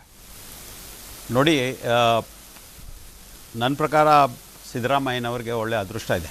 ಯಾಕಂದರೆ ಈ ಹೋದ 3 ತಿಂಗಳ ಕಲೆಕ್ಷನ್ಸ್ ನೋಡಿದ್ರೆ ತುಂಬ ಬಾಯನ್ಸಿ ಇದೆ. ಸರ್ಕಾರ ಎಕ್ಸ್ಪೆಕ್ಟ್ ಮಾಡಿದ್ದಕ್ಕಿಂತ ಜಾಸ್ತಿ GST ಕಲೆಕ್ಷನ್ಸ್ ಇರಲಿ, ಆಮೇಲೆ ಸ್ಟ್ಯಾಂಪ್ಸು, ಸ್ಟೇಟ್ ಎಕ್ಸೈಸು, ಆಮೇಲೆ ರಿಜಿಸ್ಟ್ರೇಷನ್ನು, ರೋಡ್ ಟ್ಯಾಕ್ಸು ಎಲ್ಲ ಜಾಸ್ತಿ ಆಗಿದೆ. ಅದರಿಂದ ಅವರಿಗೆ ನಾವು ಮುಂಚೆ ಒಂದು 2 ತಿಂಗಳು ಮುಂಚೆ ಏನು ಪರಿಸ್ಥಿತಿ ಇತ್ತೋ ಇವಾಗಿರೋ ಪರಿಸ್ಥಿತಿ ಕಂಪ್ಲೀಟ್ಲಿ ಡಿಫ್ರೆಂಟ್ ಆಗಿದೆ. ಈ ವರ್ಷ ಅವರು ಈ 5 ಗ್ಯಾರಂಟಿ ಸ್ಕೀಮ್ಸ್ ಇಂಪ್ಲಿಮೆಂಟ್ ಮಾಡಲಿಕ್ಕೆ ಎಷ್ಟು ದುಡ್ಡು ಹಣ ಬೇಕಾಗುತ್ತೋ ಅಡಿಷನಲ್ ಅಮೌಂಟು ಅವರಿಗೆ ಆರಾಮಾಗಿ ಸಿಗ್ಬಹುದು ಅಂತ ಅನ್ಸುತ್ತೆ. ಇದನ್ನೇ ಚರ್ಚೆ ಮಾಡಿದ್ವಿ ಸರ್, ನೀವು ಬರಕ್ ಮುಂಚೆ DP ಸರ್ ನಾವು ಮಾತನಾಡುವಾಗ. ಈಗ BJP ಲೀಡರ್ ಒಬ್ರು ಹೇಳಿದ್ರು, ಅದನ್ನ ನಾನು ಕೋಟ್ ಮಾಡಿ ಹೇಳ್ತಾ ಇದ್ದೆ. ನೋಡಿ, ನೀವು ಹೇಳ್ತಾ ಇದ್ರಿ ರೆವೆನ್ಯೂ ಬರ್ತಾ ಇರೋದ್ರ ಪ್ರಮಾಣ ಹೆಚ್ಚಾಗ್ತಿದೆ. ನನ್ನ ಹತ್ರ ಇರೋ ಸ್ಟಾಟ್ಸ್ ಹೇಳ್ತೀನಿ, ತಪ್ಪಿದ್ರೆ ಕರೆಕ್ಟ್ ಮಾಡಿ. ವಾಣಿಜ್ಯ ತೆರಿಗೆ 15% ಅಷ್ಟು ಹೆಚ್ಚು, ನೋಂದಣಿ ಮುದ್ರಾಂಕ 13%, ಅಬಕಾರಿ 10%, ಸಾರಿಗೆ 13%, ಗಣಿ ಭೂವಿಜ್ಞಾನ 6%. ಸೊ ಇಲ್ಲೇನೆ ಹತ್ರ 40 ರಿಂದ 45 ಸಾವಿರ ಕೋಟಿ. ಇದರ ಜೊತೆಗೆ GST ರಿಟರ್ನ್ಸ್ ಅದು ಒಂದು ಹತ್ರ 20-25 ಬಂದರೂ ಕೂಡ 60 ಸಾವಿರ ಕೋಟಿ ಅಲ್ಲೇ ಆಯ್ತು. ಈ 5 ಗ್ಯಾರಂಟಿಗಳ ಅನುಷ್ಠಾನಕ್ಕೆ ಎಷ್ಟು ಬೇಕು ಅನ್ನೋದಿತ್ತು, ಅಲ್ಲಿ ಬಂತು. ಬಾಕಿ ಮ್ಯಾನೇಜ್ಮೆಂಟ್ ಇರೋದು ಸವಾಲು ಅಂತ. ಅದೇ ಇನ್ನೊಂದು ವಿಷಯ ಏನಂದರೆ, ಇವಾಗ ಈ ವರ್ಷದಲ್ಲಿ ಈ 5 ಗ್ಯಾರಂಟಿ ಸ್ಕೀಮ್ಸ್ಗೆ ಎಷ್ಟು ಖರ್ಚಾಗುತ್ತೆ ಅನ್ನೋದು ಒಂದು ಗೆಸ್ ವರ್ಕಲ್ಲೇ ಹೋಗ್ತಾ ಇದೆ. ಬಿಕಾಸ್ ಯಾವುದೂ ಇನ್ನೂ ಸ್ಟಾರ್ಟ್ ಆಗಿಲ್ಲ ಕರೆಕ್ಟಾಗಿ. ಸೊ ಅದು 40,000 crores ಆಗುತ್ತಾ, 50,000 crores ಆಗುತ್ತಾ, 30,000 crores ಆಗುತ್ತಾ ಅಂತ ಇಟ್ಸ್ ನಾಟ್ ವೆರಿ ಕ್ಲಿಯರ್. ಇವರು ಎಸ್ಟಿಮೇಟ್ ಮಾಡ್ತಾರೆ. ನನ್ನ ಪ್ರಕಾರ ಒಂದು 40,000 ಕೋಟಿ ಅವರು ಈ ಬಡ್ಜೆಟಲ್ಲಿ ಅಲೋಕೇಟ್ ಮಾಡಬಹುದು ಈ 5 ಗ್ಯಾರಂಟಿ ಸ್ಕೀಮ್ಸ್ಗೆ ಅಂತ ಅನ್ಸಿರೋ 8 ತಿಂಗಳಲ್ಲಿ. ಅದೇ ನೆಕ್ಸ್ಟ್ ಇಯರ್ ಆದರೆ ಅಬೌಟ್ 60,000 crores ಆಗುತ್ತೆ. ಆದರೆ ಈ ವರ್ಷ ಇವರು 8 ತಿಂಗಳದ್ದು ಇಂಪ್ಲಿಮೆಂಟ್ ಮಾಡಿದ ತಕ್ಷಣ ಅವರಿಗೆ ಆ್ಯಕ್ಚುಯಲ್ ಫಿಗರ್ಸ್ ಗೊತ್ತಾಗುತ್ತೆ. ಅದರಿಂದ next year budget budget making will be very easy, ಯಾಕಂದರೆ ಗೊತ್ತಾಗುತ್ತೆ. ಆದರೆ ಒಂದು ಒಳ್ಳೆ ಸೂಚನೆ ಏನಂದರೆ, ಎಲ್ಲ ಆಲ್ ಎಕನಾಮಿಕ್ ಮಾರ್ಕರ್ಸ್ ಅಂತ ಏನು ಹೇಳ್ತಾರೋ ಅದು ಫಾರ್ ದ ನ್ಯಾಷನಲ್ ಲೆವೆಲು ಚೆನ್ನಾಗಿದೆ ಆ್ಯಂಡ್ ಸ್ಟೇಟ್ ಲೆವೆಲು ಚೆನ್ನಾಗಿದೆ. GSDP ಗ್ರೋತ್ ತಗೊಳ್ಳಿ ಚೆನ್ನಾಗಿದೆ. Third place Maharashtra, Tamil Nadu second. GST collections indicative of GSDP. Not GST, ನಾನು GSDP ಬಗ್ಗೆ ಕೇಳ್ತಾ ಇದ್ದೆ. ಅದೇ GST collections which also indicate the GSDP of the state. ನಾವು ಸೆಕೆಂಡ್ ಪೊಸಿಷನ್ ಇದ್ದೀವಿ. ನಮ್ಮದು ಗ್ರೋತೂ ಚೆನ್ನಾಗಿದೆ. ಅದರಿಂದ ಬಾಯಾನ್ಸಿ ಚೆನ್ನಾಗಿದೆ. ಸಿದ್ದರಾಮಯ್ಯನವರು ಇವತ್ತು ಪ್ರೆಸೆಂಟ್ ಮಾಡೋ ಬಡ್ಜೆಟಲ್ಲೇ ಅವ್ರಿಗೆ ಅಷ್ಟೇನು ತೊಂದರೆ ಇರೋದಿಲ್ಲ. ಈಸಿಯಾಗಿ ಈ ಕವರ್ ಮಾಡ್ಬೋದು ಈ 40,000 crores ಅಂತ. ಆದರೆ ಒಂದು ವಿಷಯ ಏನಂದರೆ, ಇದು ಒಳ್ಳೆಯ ಒಂದು ಆಪರ್ಚುನಿಟಿ. ಈ ಗ್ಯಾರಂಟಿ ಸ್ಕೀಮ್ಸ್ ಇಲ್ಲದಿದ್ದರೆ ಇದು ಡೆವಲಪ್ಮೆಂಟ್ಗೆ, ಕ್ಯಾಪಿಟಲ್ ವರ್ಕ್ಗೆ ರೆವೆನ್ಯೂ ನ್ಯೂಟ್ರಲ್ ಮಾಡಿ, ಇಲ್ಲ ರೆವೆನ್ಯೂ ಸರ್ಪ್ಲಸ್ ಮಾಡಿ ಅದನ್ನು ಒಳ್ಳೆ ಹೆಡ್ಸ್ಗೆ ಚೆನ್ನಾಗಿ ಖರ್ಚು ಮಾಡ್ಬೋದಾಗಿತ್ತು. ಇವಾಗ ಬ್ಯಾಂಗ್ಳೂರು ನೋಡಿ ತುಂಬ ಹಾರಿಬಲ್ ಆಗೋಗ್ಬಿಟ್ಟಿದೆ. ಲಾಸ್ಟು 3-4 ಇಯರ್ಸಲ್ಲಿ ಚೆನ್ನಾಗಿ ಏನು ಖರ್ಚಾಗಿಲ್ಲ, ಏನು ಮಾಡಿಲ್ಲ. So we have lost an opportunity ಅಂತ ನೋಡಬೇಕು. ಸಿದ್ದರಾಮಯ್ಯನವ್ರಿಗೆ ಕಷ್ಟ ಇರೋದಿಲ್ಲ, ಆದರೆ ಕರ್ನಾಟಕ ರಾಜ್ಯ ಒಂದು ಒಳ್ಳೆ ಮುಂದೆ ಹೋಗಲಿಕ್ಕೆ, ಒಂದು ಸ್ಪೆಂಡ್ ಮಾಡಲಿಕ್ಕೆ on all areas of capital, ಅದು we are losing an opportunity. ಅದಕ್ಕೋಸ್ಕರ ಗ್ರೋತು ಇವಾಗ ಚೆನ್ನಾಗಿದ್ರು it may have the effect after 2-3 years or 4 years because of not spending capital expenditure because of the guarantee schemes. But ಒಂದು ಏನಂದರೆ, they have a good scope to cover the 40,000. ಇನ್ನೊಂದು advantage ನಾನು ಬಹುಶಃ yes Because GSDP growth and size of the budget itself is going to be more. ಅದರಿಂದ ಅವರಿಗೆ ಬಾರೋ ಮಾಡಲಿಕ್ಕೆ ಒಳ್ಳೆ ಸ್ಕೋಪ್ ಇದೆ. See, you can borrow 4% of the budget size and almost 25%. Actually Bommai ಅವರು ಕೊಟ್ಟಿದ್ದ ಲೆಕ್ಕ 77,000 ಕೋಟಿ ಇತ್ತು, ಇನ್ನೊಂದು 7,000 ರಿಂದ 8,000 ಕೋಟಿ ಎಕ್ಸ್ಟ್ರಾ ಆಗ್ಬೋದು, ಈಸಿಯಾಗಿ ಮಾಡಬಹುದು. ಅದರಿಂದ ಅವರಿಗೇನು ತೊಂದರೆ ಆಗಲ್ಲ. he will present a normal budget and it will be easy for them to cover it ಅಂತ ಅನ್ಸುತ್ತೆ. ಈ ಪಂಚ ಗ್ಯಾರಂಟಿಗಳ ಅನುಷ್ಠಾನದಲ್ಲಿ ಒಂದ್ ರೀತಿಯಲ್ಲಿ ಅದೃಷ್ಟ ಅಂತ ಹೇಳ್ತಾ ಇದ್ರು. ಅದಕ್ಕೆ ಯಾಕೆ ಅನ್ನೋದಕ್ಕೂ ಇನ್ನೊಂದು ಕಾರಣ ಹೇಳ್ತೀನಿ. ಎನ್ರೋಲ್ಮೆಂಟ್ ವಿಚಾರ, ಎಷ್ಟು ಜನ ಫಲಾನುಭವಿಗಳು ಎನ್ರೋಲ್ ಆಗಿದ್ದಾರೆ ಅನ್ನೋದನ್ನ ಪ್ರಮಾಣ ಗಮನಿಸಿದ್ರು ಕೂಡ ನಿರೀಕ್ಷೆ ಇದ್ದದ್ದು ಅಂದ್ರೆ ಇಷ್ಟು ಜನ ಆಗಬಹುದು ಅನ್ನೋದಕ್ಕಿಂತ ಈ ಕಡಿಮೆನೇ ಇದೆಯಾ ಅಂತ ಹೇಳಿ. Yuva Nidhi anyway you have 6 months in hand. ಅದ್ರ ಜೊತೆಗೆ ಗೃಹಲಕ್ಷ್ಮಿ ಇನ್ನೂ ಶುರುವಾಗಿಲ್ಲ. ಅಲ್ಲಿ ಆಲ್ರೆಡಿ ಈ ಒಂದು ಫಿನಾನ್ಷಿಯಲ್ ಇಯರ್ನ 2-3 ತಿಂಗಳು ಆಗೋಗಿದೆ. ಉಳಿದ ತಿಂಗಳಿಗೆ ಮ್ಯಾನೇಜ್ ಮಾಡಬೇಕು. ಎನ್ರೋಲ್ಮೆಂಟ್ ಪ್ರೋಸೆಸ್ ಅದು ಮತ್ತೊಂದಷ್ಟು ಅವಕಾಶ ಸಿಗ್ಬೋದು ನಿಮ್ಗೆ. ಇದರ ಜೊತೆಗೆ ಗೃಹ ಜ್ಯೋತಿ ನಿಮ್ಗೆ ಗೊತ್ತು 1 ಕೋಟಿ ಹತ್ತತ್ರ ಇನ್ನೂ ಬಾಕಿ ಸಾಕಷ್ಟು ಜನ ಆಗೋರು ಇದ್ದಾರೆ. ಸೊ ಈ ಎನ್ರೋಲ್ಮೆಂಟ್ ನ ಸಂಖ್ಯೆ ಕಡಿಮೆ ಇರೋದು ಅಡ್ವಾಂಟೇಜ್ ಆಗ್ಬೋದಾ ಈ ಬಾರಿ ಬಜೆಟ್ ಅಲ್ಲಿ ಅಂತ ಹೇಳಿ? ಇಲ್ಲ, ಏನೋ 1 ಮಂತ್ ಅದೇನಾದ್ರು ಇದಾಗ್ಬೋದು ಅಷ್ಟೇ. ಈಗ ಗೃಹ ಜ್ಯೋತಿ 1 ಮಂತ್ ಆಕ್ಚುಲಿ ಪೋಸ್ಟ್ಪೋನ್ ಆದ್ರೂ 5,000 ರಿಂದ 6,000 ಕೋಟಿ ಉಳಿದು. ಇಲ್ಲ, ಇದೇನಂದ್ರೆ ಗೃಹ ಜ್ಯೋತಿ ಒಂದು ಯೋಜನೆ ಮಾತ್ರ. ಈಗ ಯಾರು ಜುಲೈ 25ರವರೆಗೂ ಯಾರು ಎನ್ರೋಲ್ ಆಗಿರ್ತಾರೆ ಅವ್ರಿಗೆ 0 ಬರ್ತದೆ. ನೆಕ್ಸ್ಟ್ ಆಗಸ್ಟ್ 25ರೊಳಗೆ ಯಾರು ಆಗ್ತಾರೆ ಅಂದ್ರೆ ಆಲ್ರೆಡಿ 1 ಕೋಟಿ ದಾಟಿದೆ. ಸೊ ಇನ್ನು 20 ದಿನದಲ್ಲಿ ಬಹಳ ಜನ ಎನ್ರೋಲ್ ಆಗ್ತಾರೆ, ಅಪ್ಲಿಕೇಶನ್ಸ್ ಆಗ್ತಾರೆ. ಗೃಹಲಕ್ಷ್ಮಿಗೆ ನಾವು ಆಗಸ್ಟ್ 15 ನಾವು ಅವ್ರಿಗೆ ಅಕೌಂಟ್ಗೆ ಡೆಪಾಸಿಟ್ ಮಾಡ್ತೀವಿ ಅಂತ ಹೇಳ್ಬಿಟ್ಟಿದ್ದೀವಿ. ಸೊ ಅದು ಕೂಡ ಈಗ ಜುಲೈ 15 ಏನಾದ್ರು ಅದಾದ್ರೆ ಅದು ದೊಡ್ಡ ಮಟ್ಟದೇನೆ, ಅದೇ ಸಣ್ಣ ಮಟ್ಟದ ಆಗೋದಿಲ್ಲ. 1 ಮಂತ್ ಅಲ್ಲಿ ಸ್ವಲ್ಪ ನಿಧಾನಗತಿನಲ್ಲಿ ಅಪ್ಲಿಕೇಶನ್ಸ್ ಹಾಕ್ಬೋದು. ಅಷ್ಟು ಬಿಟ್ರೆ 5 ಹೊರೆ ಆಗ್ತಿರೋದೇ ಅದು ಗೃಹಲಕ್ಷ್ಮಿದ್ದು ಬಜೆಟ್ ಜಾಸ್ತಿ ಬೇಕಾಗ್ತದೆ. ಆದ್ರೆ ಈಗ ಅವ್ರು ಹೇಳ್ದಂಗೆ, ಆರ್ಥಿಕ ತಜ್ಞರು ಹೇಳ್ದಂಗೆ, ಒಂದು ಚೆನ್ನಾಗಿ ತೆರಿಗೆ ಸಂಗ್ರಹ ಆಗ್ತಾ ಇದೆ, ಬೇರೆಲ್ಲ ಆಗ್ತದೆ. ಆದರೆ ಕಳೆದ 4 ವರ್ಷಗಳಿಂದ 5 ವರ್ಷಗಳಿಂದ ರಾಜ್ಯದ ಅಭಿವೃದ್ಧಿ ಇದೆಯಲ್ಲ, ಅಭಿವೃದ್ಧಿ ಅಂದರೆ ಏನಂದರೆ ಮೂಲಭೂತ ಸೌಕರ್ಯಗಳೆಲ್ಲ ಕುಂಠಿತನೇ ಆಗಿರುವಂಥದ್ದು. ಯಾವುದೋ ದೊಡ್ಡ ಯೋಜನೆಗಳು ಕೂಡ, ಯಾವ್ದು ನೀರಾವರಿ ಯೋಜನೆ ಆಗ್ಬೋದು, ರಸ್ತೆದಾಗ್ಬೋದು, ಬ್ರಿಡ್ಜ್ ಕಟ್ಟೋದಾಗ್ಬೋದು, ಯಾವುದು ದೊಡ್ಡ ಮಟ್ಟದಲ್ಲಿ ಆಗೇ ಇಲ್ಲ. ಇವನ್ ಸಬರ್ಬನ್ ರೈಲು ಘೋಷಣೆಯಲ್ಲಿ ಮಾತ್ರನೇ ಉಳ್ಕೊಂಡಿರುವಂಥದ್ದು. ಮೆಟ್ರೋ ಇನ್ನೊಂದು ಹಂತ, ಕಾವೇರಿ 5ನೇ ಹಂತ, ಅವೆಲ್ಲ ಯಾವುದು ಯೋಜನೆಗಳು ಇಂಪ್ಲಿಮೆಂಟ್ ಆಗಿಲ್ಲ. ನಾವು ಎಲ್ಲ ಯೋಜನೆಗಳನ್ನ ಮಾಡೋಕ್ಕೆ ಪ್ರಯತ್ನ ಮಾಡ್ತೀವಿ ಅಂದರೂ ಕೂಡ ತಿರ್ಗಿ ಅದೇ ರೀತಿಯಾದ ಒತ್ತಡ, ಆರ್ಥಿಕ ಒತ್ತಡ ಇದ್ದೇ ಇರ್ತದೆ. ಕೇಂದ್ರ ಸರ್ಕಾರದಿಂದ ಸೆಂಟ್ರಲಿ ಸ್ಪಾನ್ಸರ್ಡ್ ಸ್ಕೀಮ್ಸ್ ಸರಿಯಾಗಿ ಬರ್ದಲ್ಲೇ ನಮ್ಮ ಹಣವನ್ನ ಬೇರೆ ಕಡೆ ವಿನಿಯೋಗ ಮಾಡಿದ್ರೆ ಎಲ್ಲಿ ಸಾಧ್ಯ ಆಗ್ತದೆ? ನೀವೀಗ ಆರೋಪ ಮಾಡಿದ್ರೆ ಈಗಷ್ಟೇ ಕಾಂಗ್ರೆಸ್ನ ಅಧಿಕೃತ ಟ್ವಿಟರ್ ಹ್ಯಾಂಡಲ್ ಅಲ್ಲಿ ಬಂದಿದ್ದ ಒಂದು ಟ್ವೀಟ್, ಅದಕ್ಕೆ ಮೋಹನ್ ವಿಶ್ವಾಸ ಇನ್ನೊಂದು ಮೈಂಡ್ ಹೇಳ್ಬಿಡ್ತೀನಿ. ಈಗ ಮನೆ ಸಿದ್ದರಾಮಯ್ಯ ನಿನ್ನೆ ಕೂಡ ಅದನ್ನ ಮತ್ತೊಮ್ಮೆ ಪುನರುಚ್ಚರಿಸಿದ್ದಾರೆ. ಏನಂದ್ರೆ 5,495 ಕೋಟಿ ರೂಪಾಯಿ 15ನೇ ಹಣಕಾಸಿನ ಆಯೋಗದ ಸಹಾಯ ಮಾಡ್ಬೇಕಂತ ಅದು ಬರ್ಲಿಲ್ಲ. ಅದನ್ನ ರಾಜ್ಯ ಸರ್ಕಾರ ತಗೊಂಡ್ ಬರೋ ಇಚ್ಛಾಶಕ್ತಿಯನ್ನು ತೋರಿಸ್ತಿಲ್ಲ, ಕೇಂದ್ರ ಸರ್ಕಾರನು ಕೊಡ್ಲಿಲ್ಲ. ಆ ರೀತಿಯ ಅನ್ಯಾಯ ಆಗಬಾರ್ದು ರಾಜ್ಯಗಳಿಗೆ. 16ನೇ ಹಣಕಾಸಿನ ಆಯೋಗದಲ್ಲಿ ಆ ರೀತಿ ಅನ್ಯಾಯ ಆಗದಲ್ಲ ನೋಡಿದ್ರೆ ತುಂಬಾ ದೇಶದಲ್ಲಿ ಈ ಆರ್ಥಿಕ ಏನು ಡೆವಲ್ಯೂಷನ್ ಇದೆಯಲ್ಲ ಬಹಳ ವ್ಯತ್ಯಾಸ ಇದೆ. ರಾಜ್ಯ ನೀವು ಎಷ್ಟೇ ತೆರಿಗೆ ಕಟ್ಟಿದ್ರು ಕೂಡ 30 ಪೈಸೆ ವಾಪಸ್ ಬರುತ್ತೆ, 100 ಪೈಸೆ ಕಟ್ಟಿ ನಾವು ಅಂತ ಅನ್ನೋದಾದ್ರೆ ಅದು ರಾಜ್ಯಕ್ಕೆ ಅನ್ಯಾಯನೇ. ಇಡೀ ದೇಶದಲ್ಲಿ ಇರ್ಬೋದು, GST ಕೌನ್ಸಿಲ್ ಇರ್ಬೋದು, ನೀತಿ ಆಯೋಗ ಇರ್ಬೋದು, ಬೇರೆ ದೇಶ ಉಳಿಬೇಕು, ನಿಜ, ದೇಶ ಎಲ್ಲರಿಗೂ ನಾವು ತೆರಿಗೆ ಕೊಡಬೇಕು. ಆದ್ರೆ ರಾಜ್ಯಕ್ಕಾಗೋ ಅನ್ಯಾಯ. ಇಲ್ಲಿ ಬರ್ತಾ ಇರೋ ಜನಸಾಂದ್ರತೆ ಇಡೀ ದೇಶದಿಂದ ಒನ್ವೇ ಆಗಿದೆ. ಬೆಂಗಳೂರು ಜನ ಬರ್ತಾ ಇದ್ದಾರೆ, ಇಲ್ಲಿಗೆ ನಾವು ಅವ್ರ ಮೂಲಭೂತ ಸೌಕರ್ಯ ಕೊಡಬೇಕು, ನೀರು ಕೊಡಬೇಕು, ರಸ್ತೆ ಮಾಡಬೇಕು, ಒಳಚರಂಡಿ ರೆಡಿ ಮಾಡಬೇಕು. ಇವೆಲ್ಲ ಮೂಲಭೂತ ಸೌಕರ್ಯಕ್ಕೆ ಅಧಿಕ ಒಂದು ಸ್ಪೆಷಲ್ ಪ್ಯಾಕೇಜ್ ಬೇಕು. ಆಕ್ಚುಲಿ ಆರೋಪ ಇದೆ ಸರ್ ಬೆಂಗಳೂರು ವಿಚಾರಕ್ಕೆ ಸಂಬಂಧಪಟ್ಟಂತೆ, ಕಾಮಧೇನು ಹಸು ತರ ಎಲ್ಲ ಹಾಲು ಹಿಂಡ್ಕೊಂಡ್ಬಿಡ್ತಾರೆ, ಇಂಡಿ ಬೂಸ ಯಾರು ಹಾಕಲ್ಲ ಅಂತ. ಅದೇ ಪ್ರಾಬ್ಲಮ್ ಆಗಿರೋದು. ಅದು ಯಾವ ಇರೆಸ್ಪೆಕ್ಟಿವ್ ಆಗಿ ಎನಿ ಗವರ್ಮೆಂಟ್ಸ್, ಸೆಂಟ್ರಲ್ ಗವರ್ಮೆಂಟ್ ನೀವು ತೆರಿಗೆ ಕಟ್ಬಿಟ್ಟು ಅಲ್ಲಿಂದ ಏನು ವಾಪಸ್ ತಗೊಂಡ್ ಬಂದಿಲ್ಲ ಅಂದ್ರೆ ಆ ತರನೇ ಆಗೋದು. JNRM ಅಲ್ಲಿ ನೀವು ನೋಡಿರ್ಬೋದು 2014 ಮುಂಚೆ ಇಡೀ ಬೆಂಗಳೂರಲ್ಲಿ ಯಾವುದೇ ದೊಡ್ಡ ಬಸ್ ಸ್ಟಾಪ್ ನೋಡಿ JNRM, ಯಾವುದೇ ಬಸ್ಗಳು ನೋಡಿ JNRM ಅಂತ ಇರ್ತಾ ಇತ್ತು. ಆ ಯೋಜನೆ ಏನಾಯ್ತು? ನೇಮ್ ಚೇಂಜ್ ಮಾಡಿದ್ರೆ ಅಷ್ಟೇ ಹೊರತು ಒಂದು ಬಸ್ಗಳು ಕೊಟ್ರ ಅವರು, ಒಂದು ಏನಾದ್ರು ಬಸ್ ಸ್ಟಾಪ್ ಏನಾದ್ರು ಕಟ್ಟಿದ್ರ? ಆ ತರ ರಾಜ್ಯಕ್ಕೆ ಅನ್ಯಾಯ ಆಗುತ್ತೆ. ಅದು ಯಾವುದೇ ಗವರ್ಮೆಂಟ್ ಕೇಂದ್ರ ಮತ್ತೆ ರಾಜ್ಯ ಸರ್ಕಾರಗಳು ಒಟ್ಟಾಗಿ ಕೆಲಸ ಮಾಡಿ ರಾಜ್ಯ ಸರ್ಕಾರವಾಗಿ 495 ಕೋಟಿ ವಿಶೇಷ ಅನುದಾನ ರಿಜೆಕ್ಟ್ ಆಯ್ತು. ಕೇವಲ ಇದಿಷ್ಟು ಮಾತ್ರ ಅಲ್ವಂತೆ, ಅಕ್ಕಿ ಕೊಡಬೇಕಾಗಿತ್ತು, ಅಲ್ಲೂ ಅನ್ಯಾಯ. ವಿಶೇಷ ಪರಿಹಾರ ಅದಕ್ಕೂ ಕೂಡ ಮಣ್ಣು. GST ಹಂಚಿಕೆಯಲ್ಲೂ ಅನ್ಯಾಯ, ಅನುದಾನ ಹಂಚಿಕೆಯಲ್ಲೂ ದ್ರೋಹ. 4 ಗಂಭೀರ ಆರೋಪ ಕೆಲವೇ ಕ್ಷಣಗಳ ಹಿಂದೆ, ಕೆಲವೇ ಕ್ಷಣಗಳು ಬಾಕಿ ಇದೆ ಬಜೆಟ್ಗೆ. ಕಾಂಗ್ರೆಸ್ ಮಾಡ್ತಿರುವ ಆರೋಪಗಳ ಪಟ್ಟಿ ಜಾಸ್ತಿ ಆಗ್ತಾ ಇದೆ. ಫ್ರಸ್ಟ್ರೇಷನ್, ಭಯ ಬಿದ್ದು ಹೇಳ್ತಿರೋದು ಸತ್ಯ. ನಾನು ಮಾತಾಡ್ಬೇಕಾದ್ರೆ ನೀವು ಯಾಕೆ ಫ್ರಸ್ಟ್ರೇಟ್ ಆಗ್ತೀರಾ? ನಿಮ್ ಟ್ವಿಟರ್ ಹ್ಯಾಂಡಲ್ ಫ್ರಸ್ಟ್ರೇಟ್ ಆದ ಸತ್ಯ ಹೇಳ್ಬೇಕಾದ್ರೆ ಯಾರು ಇಲ್ಲೇ ಮೋಹನ್ ವಿಶ್ವ ಅವರು ಉತ್ತರ ಕೊಟ್ಬಿಡ್ಲಿ ನಟರಾಜ್ ಸರ್. ಅಲ್ಲ, ಇಲ್ಲಿ ಸಮಸ್ಯೆ ಏನಂತ ಹೇಳಿದ್ರೆ, ಈಗ ನಟರಾಜ್ ಗೌಡ್ರು ಏನ್ ಹೇಳಿದ್ರು ಅಂತ ಹೇಳಿದ್ರೆ ಯಾವ್ದೋ ಸ್ಕೀಮಲ್ಲಿ ಕಡಿಮೆ ಆಗಿದೆ ಅಂತ ಹೇಳಿದ್ರು. ನೀವು ಅಲ್ಲಿ ಟ್ವೀಟ್ ಬಗ್ಗೆ ಮೆನ್ಷನ್ ಮಾಡಿ 5,400 ಕೋಟಿ ಬಂದಿಲ್ಲ, 15ನೇ ಹಣಕಾಸು ಆಯೋಗದಿಂದ ಕೊಡಬೇಕಾಗಿತ್ತು ವಿಶೇಷ ಅನುದಾನ ರಿಜೆಕ್ಟ್. ಹೇಳಿ ಸಮಸ್ಯೆ ಏನಂದ್ರೆ ಕಾಂಗ್ರೆಸ್ನವ್ರು ಇಲ್ಲಿ ಪ್ಯಾರಲಲ್ಲಿ ಕಳೆದ ಬಾರಿ ಕೇಂದ್ರ ಬಜೆಟ್ ನಲ್ಲಿ 5,400 ಕೋಟಿ ಭದ್ರಾ ಮೇಲ್ದಂಡೆ ಯೋಜನೆ ಕೊಟ್ವಿ. ಅದನ್ನ ಟ್ವೀಟ್ ಮಾಡಿದಾರ ಅವರು? ಮಾಡಿಲ್ಲ. ಅದನ್ನ ಯಾರು ಹೇಳಿತಾ? ಇಲ್ಲ ತಾನೆ, ಕೊಟ್ಟಿದ್ದೀವಿ ತಾನೆ. ಕೇಳಿ ಇವ್ರ ಪ್ರಕಾರ ಏನ್ ಗೊತ್ತಾ, ಪಾಕೆಟ್ ಮನಿ ಕೊಡ್ತಾರ ಗೊತ್ತಾ, ಶೇರು, ಅದು ಮಾತ್ರ ಕೇಂದ್ರದಿಂದ ಬರೋ ಹಣ ಅಂತ ಹೇಳೋದು ಇವರು. ಆ ಸುಳ್ಳು ಹೇಳ್ಕೊಂಡೆ ಬಂದಿರೋದು ಇವರು. ಅದು ಬಿಟ್ಟು ಎಕ್ಸ್ಟ್ರಾ ಬರೋದು ಇವ್ರು ಹೇಳೋದಿಲ್ಲ. ಭದ್ರಾ ಮೇಲ್ದಂಡೆ ಯೋಜನೆಗೆ 5,400 ಕೋಟಿ. ಏಯ್ ಗೌಡ್ರೆ, ಫ್ರಸ್ಟ್ರೇಷನ್, ಮಾತಾಡಿದ್ರೆ ಯಾರ ಪಾಯಿಂಟ್ ದೀರ್ಘವಾಗಿ ಸಮಯ ಇದೆ ಸರ್, ದೀರ್ಘವಾಗಿ ಸಮಯ ಇದೆ. ನಾನು ಒಂದೇ ಒಂದು ಯೋಜನೆ ಹೇಳಿದ ತಕ್ಷಣ ಅವ್ರ ಕೈಲಿ ತಡ್ಕೊಳಕ್ಕಾಗಲ್ಲ. ನೆಕ್ಸ್ಟ್ ಕಣ್ಣು ಮುಂದೆ ಬೆಂಗಳೂರು ಮೈಸೂರು ಎಕ್ಸ್ಪ್ರೆಸ್ ಹೈವೇ ಇದೆ, ಅದಕ್ಕೆ ಹಣ ಕೊಟ್ಟಿದ್ದಾರು. ಅದು ನಿಮ್ಗೆ 9,200 ಕೋಟಿ ಆಲ್ಮೋಸ್ಟ್ ಪ್ರಾಜೆಕ್ಟ್. ತಿರ್ಗಾ ಆಮೇಲೆ ಹರ್ಘರ್ ಜಲ್ ಯೋಜನೆ ಅಂತ ಹೇಳ್ಬಿಟ್ಟು ಕಳೆದ 4 ವರ್ಷಗಳಿಂದ ಕರ್ನಾಟಕದಲ್ಲಿ ಹತ್ತತ್ರ 60 ಲಕ್ಷ ಮನೆಗಳಿಗೆ ವಾಟರ್ ಸಪ್ಲೈ ಕನೆಕ್ಷನ್ ಕೊಟ್ಟಿರೋದು. ಇವ್ರು ನೀರ್ ಕುಡಿಯೋಕ್ ಕೊಡೋ ಕನೆಕ್ಷನ್ ಯಾವಾಗ ಕೊಟ್ಟಿರ್ಲಿಲ್ಲ ಅವರು. ಮೇಡಮ್, ಅದು ಅಫಿಷಿಯಲ್ ಆಗಿರೋದು. RTI ಹಾಕ್ಲಿ, ತಗೊಳ್ಳಿ ಇನ್ಫಾರ್ಮೇಶನ್, ಕೇಸ್ ಹಾಕ್ಲಿ ತಪ್ಪಿದ್ರೆ. ಅಯ್ಯೋ ನಾನು ಹೇಳ್ತಿದ್ದೀನಲ್ಲ, ಅದನ್ನ ಬಿಟ್ಬಿಟ್ಟು ಯಾಕೆ ಟ್ವಿಟರ್ ಅಲ್ಲಿ ಅಥವಾ ಇಲ್ಲಿ ಕೂತ್ಕೊಂಡು ಸುಳ್ಳು ಹೇಳ್ಬೇಕು? ಇವ್ರ ಸಮಸ್ಯೆ ಅದೇನೆ, ಪಾಕೆಟ್ ಮನಿ ಕೊಡ್ತಾರೆ ಗೊತ್ತಾ, ಅದು ಮಾತ್ರ ಅನ್ಕೊಂಡ್ಬಿಟ್ಟಿಯಾರ ಇವರು. ಅದು ಬಿಟ್ಟು ಎಕ್ಸ್ಟ್ರಾ ಕೇಂದ್ರದಿಂದ ಬರುತ್ತೆ ಗೊತ್ತಾ ಹಣ, ಅದ್ರ ಬಗ್ಗೆ ಇವ್ರು ಹೇಳೋದೇ ಇಲ್ಲ. ಇವರು ಕಣ್ಣು ಮುಂದೆ ಇರುವಂತದ್ದು ಎಲ್ಲಾನು ಯೋಜನೆಗಳು. ತಿರ್ಗಾ ರೈಲ್ವೆ ವಿಚಾರಕ್ಕೆ ತಗೊಳ್ಳಿ, ಹೈಯೆಸ್ಟ್ ಈ ಬಜೆಟ್ ನಲ್ಲಿ ಹತ್ತತ್ರ 8,900 ಕೋಟಿ ಕರ್ನಾಟಕಕ್ಕೆ ಅಂತ ಕೊಟ್ಟಿರೋದು. ಆಯ್ತಾ, ಇದೆಲ್ಲ ಹಾಗಾದ್ರೆ ಕೇಂದ್ರದಿಂದ ಕರ್ನಾಟಕಕ್ಕೆ ಬಂದಿರೋ ಹಣ ಅಲ್ವಾ ಇದು? ಕೇಂದ್ರದ ಯೋಜನೆಗಳಲ್ವಾ ಇದು? ಇದನ್ನೆಲ್ಲ ಹೇಳೋದೇ ಇಲ್ಲ ಇವರು. ಅದನ್ನ ಬಿಟ್ಬಿಟ್ಟು ಗಾಳಿಯಲ್ಲಿ ಗುಂಡೊಡೆಯೋದು, ಯಾವುದೋ ಒಂದು ಹಿಡ್ಕೊಂಡು ಕುತ್ಕೊಂಡ್ಬಿಡೋದು. ಮತ್ತೆ ಹಣಕಾಸು ಆಯೋಗದ ಬಗ್ಗೆ ಮಾತಾಡಿದ್ರಿ ಇವರು.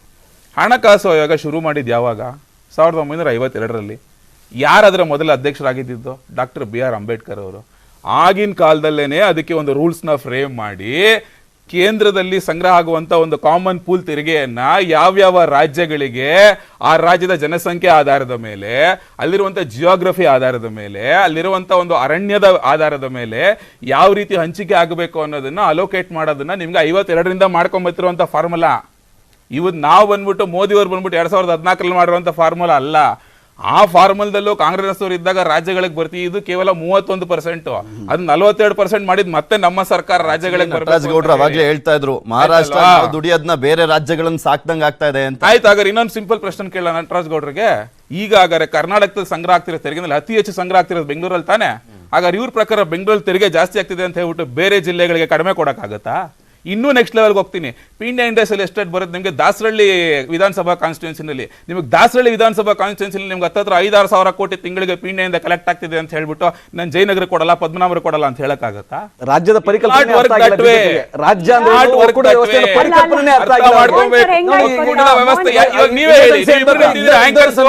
ಯಾರಿಗ ಅರ್ಥ ಆಗಿಲ್ಲ. Simple as that. ಇವ್ರಿಗೆ ಏನ್ ಗೊತ್ತಾ, ಅಷ್ಟಿದ್ರೆ ಇವರು ಕಳೆದ 60-65 ವರ್ಷದಲ್ಲಿ ಇವರು ಹಣಕಾಸು ಆಯೋಗದಲ್ಲಿರುವಂತದನ್ನ ಚೇಂಜ್ ಮಾಡ್ಬೇಕಾಯ್ತು. ಇವರೇ ತಾನೇ ಇದ್ದಿದ್ದ ಅಧಿಕಾರದಲ್ಲಿ. ಕೇಂದ್ರದಲ್ಲಿ ಮಾಡ್ಬೇಕಿತ್ತು, ಯಾವತ್ತು ಮಾಡ್ಲಿಲ್ಲ. ಇವರು ರಾಷ್ಟ್ರೀಯ ಪಕ್ಷವಾಗಿ ಬೇರೆ ರಾಜ್ಯಗಳನ್ನ ಲೈಕ್ ಮಹಾರಾಷ್ಟ್ರನ, ಉತ್ತರ ಪ್ರದೇಶನ, ಬಿಹಾರನ್ನ ಅಭಿವೃದ್ಧಿ ಮಾಡಿದ್ರೆ ಇವತ್ತು ಯಾಕಪ್ಪ ಹಣ ಅಲ್ಗೋಗ್ತಾ ಇತ್ತು? ಇವರು ಹಾಳು ಮಾಡಿದ್ದಕ್ಕೆ ತಾನೇ ಇವತ್ತು ಬೇರೆಯವ್ರನ್ನ ಸಾಕ್ಬೇಕಾಗಿರುವಂತ ಪರಿಸ್ಥಿತಿ. ಪ್ರಶ್ನೆ ಯಾವಾಗ್ಲೂ ಬರ್ತದೆ. ಕೇಂದ್ರ ಸರ್ಕಾರದಿಂದ ಅನ್ಯಾಯ. We are frequently hearing this sir. ನೀವು ಒಬ್ಬ ಆರ್ಥಿಕ ತಜ್ಞರಾಗಿ ನೀವು ಕೂಡ ಗಮನಿಸಿರ್ತೀರಿ, ಅನ್ಯಾಯನ ಇದು ಬ್ಯಾಲೆನ್ಸಿಂಗ್ ಆಕ್ಟ್, ನೀವು ಹೇಗೆ ಗಮನಿಸ್ತಿದ್ದೀರಿ? ಇಲ್ಲ, ಕೇಂದ್ರ ಸರ್ಕಾರದಲ್ಲಿ ರಾಜ್ಯಗಳಿಗೆ ಅನ್ಯಾಯ ಮಾಡೋ ಸ್ಕೋಪೇ ಇಲ್ಲ. ಇವಾಗ ಇರೋ ಸಿಸ್ಟಮಲ್ಲಿ ಪ್ರತಿಯೊಂದು 5 ಇಯರ್ಸ್ಗೂ ಒಂದು ಫಿನಾನ್ಸ್ ಕಮಿಷನ್ ಅಪಾಯಿಂಟ್ ಆಗುತ್ತೆ. ಅವರು ಡಿಸೈಡ್ ಮಾಡ್ತಾರೆ ಎಷ್ಟು ಡೆವಲ್ಯೂಷನ್ ಆಗಬೇಕು, ಎಷ್ಟು ಕಲೆಕ್ಷನ್ಸ್ ಆದರೆ ಯಾರ್ಯಾರಿಗೆ ಎಷ್ಟೆಷ್ಟು ಹೋಗಬೇಕು, ವಾಟ್ ಈಸ್ ದ ಬೇಸಿಸ್ ಅಂತ 5 ಇಯರ್ಸ್ಗೆ ಒಂದ್ಸರಿ ಫಿನಾನ್ಸ್ ಕಮಿಷನ್ ಆಗುತ್ತೆ. ಅದರ ಪ್ರಕಾರನೇ ಸೆಂಟ್ರಲ್ ಗೌರ್ಮೆಂಟಿಂದ ದುಡ್ಡು ಬರೋದು for devolution of the taxes. ಅದು ಸ್ವಲ್ಪ ಹಿಂದೆ ಮುಂದೆ ಆಗ್ಬೋದು, ಒಂದ್ಸರಿ ಒಂದು 3 ಮಂತ್ಸ್ ಮುಂದೆ ಹೋಗ್ಬೋದು, ಹಿಂದೆ ಬರ್ಬೋದು, ಲಿಕ್ವಿಡಿಟಿ ನೋಡಿಕೊಂಡು ಅವ್ರು ಮಾಡ್ತಾರೆ. ಬಟ್ ಅದನ್ನು ಚೇಂಜ್ ಮಾಡೋಕ್ಕೆ ಆಗೋದಿಲ್ಲ. ಚೇಂಜ್ ಮಾಡಿದ್ರೆ state governments can go to the court and get the money. There is no issue on that. But on specific projects ಇವಾಗ ಸ್ಟೇಟ್ ಗೌರ್ಮೆಂಟ್ಸ್ ಎಷ್ಟು ಅವ್ರ ಶೇರು ದುಡ್ಡು ಅವರು ಹಾಕಿ ನಾವು ಮಾಡ್ತೀವಿ ಅಂದರೆ ಸೆಂಟ್ರಲ್ ಗೌರ್ಮೆಂಟಿಂದ ಸಪೋರ್ಟ್ ಮಾಡಲಿಕ್ಕೆ ಒಂದು ಅವಕಾಶ ಇದೆ. ಇವಾಗ ನೋಡಿ, ಮೊನ್ನೆ ಹರಿಯಾಣ ಆ್ಯಂಡ್ ಪಂಜಾಬ್, ಹರಿಯಾಣ ಆ್ಯಂಡ್ ಉತ್ತರ ಪ್ರದೇಶಲ್ಲಿ ನಾವು ದುಡ್ಡು ಹಾಕ್ತೀವಿ ಅಂದ್ರೂ ಡೆಲ್ಲಿ ರಾಜ್ಯ ಏನು ಮಾಡ್ತಾ ಇದೆ, ವಿ ಡೋಂಟ್ ಹ್ಯಾವ್ ಮನಿ ಅಂತ. ಅವರು ಆವಾಗ ರ್ಯಾಪಿಡ್ ರೈಲ್ ಸಿಸ್ಟಮ್ ಅಂತ ಒಂದು ಮಾಡ್ತಾ ಇದ್ದಾರೆ, ಕನೆಕ್ಟಿಂಗ್ ಆಲ್ ದ 3 ಸ್ಟೇಟ್ಸು. ಅದು ಮುಂದೆ ಹೋಗಲಿಕ್ಕೆ ಸಾಧ್ಯ ಇಲ್ಲ. ಯಾಕಂದರೆ ಡೆಲ್ಲಿ ಸರ್ಕಾರ ದುಡ್ಡು ಕೊಡ್ತಾ ಇಲ್ಲ. ಇವರು ಬೇರೆ ಎಲ್ಲದಕ್ಕೂ ಯೂಸ್ ಮಾಡಿಕೊಂಡು ಫ್ರೀ ಬೀಸ್ಗೆಲ್ಲ ಕೊಟ್ಬಿಟ್ಟು ದುಡ್ಡಿಲ್ಲ ಅಂದರೆ ಡೆವಲಪ್ಮೆಂಟ್ಗೆ ದುಡ್ಡು ಇರೋದಿಲ್ಲ. ಇದೇ ಆಗುತ್ತೆ. ಯಾವ ರಾಜ್ಯದಲ್ಲಿ ಫ್ರೀ ಬೀಸ್ ಜಾಸ್ತಿ ಮಾಡಿ ಡೆವಲಪ್ಮೆಂಟ್ಗೆ ದುಡ್ಡು ಇರೋದಿಲ್ವೋ But they call it ಅವರಿಗೆ as central social government welfare ಇಂದಾನು scheme, sir. ಬರೋ ದುಡ್ಡು ಕಡಿಮೆ ಆಗುತ್ತೆ. ಯಾಕಂದ್ರೆ ಕಾಂಗ್ರೆಸ್ನವರಿಗೆ ಅದನ್ನ ಫ್ರೀ ಬಿ ಅನ್ಲಿಕ್ಕೆ ಇಷ್ಟ ಇಲ್ಲ. ಏನಾದ್ರೂ ಹೇಳ್ಕೊಳ್ಳಿ, ಪರವಾಗಿಲ್ಲ. ನೀವು ಗ್ಯಾರಂಟಿ ಅಂತ ಹೇಳಿ, ಫ್ರೀ ಬೀಸ್ ಅಂತ ಹೇಳಿ, ಸಬ್ಸಿಡಿ ಅಂತ ಹೇಳಿ, ಏನಾದ್ರೂ ಹೇಳಿ ಪರವಾಗಿಲ್ಲ. But ultimately without return revenue expenditure ಹೋಗ್ತಾ ಇದೆ ಅಂದರೆ ಅದು ನಮ್ಮ ಶೇರು, ನಮ್ಮ ರಾಜ್ಯದ ಶೇರು ಕೊಟ್ಟು ನಮ್ಮ ಸೆಂಟ್ರಲ್ ಗವರ್ಮೆಂಟ್ ಪ್ರಾಜೆಕ್ಟ್ಸ್ ಮಾಡ್ಲಿಕ್ಕೂ ನಮ್ಮ ಹತ್ರ ದುಡ್ಡು ಇರೋದಿಲ್ಲ. ಇವಾಗ ನಾವು 20 ಪೈಸಾ ಹಾಕಿದ್ರೆ ಸೆಂಟ್ರಲ್ ಗವರ್ಮೆಂಟ್ ಅವರು 80 ಪೈಸಾ ಕೊಡ್ತೀವಿ ಅಂತ ಹೇಳಿದ್ರು ಆ 20 ಪೈಸಾ ಆಗ್ಲಿಕ್ಕಾದ್ರೂ ನಮ್ಮ ಹತ್ರ ದುಡ್ಡು ಇರಬೇಕು. ನಾವು 80 ಪೈಸಾ ಬಂದಿಲ್ಲ ಅಂತ ನಾವು ಹೇಳ್ತಾ ಇರ್ಬೋದು, ಆದರೆ ನಾವು 20 ಪೈಸಾ ಹಾಕಬೇಕು.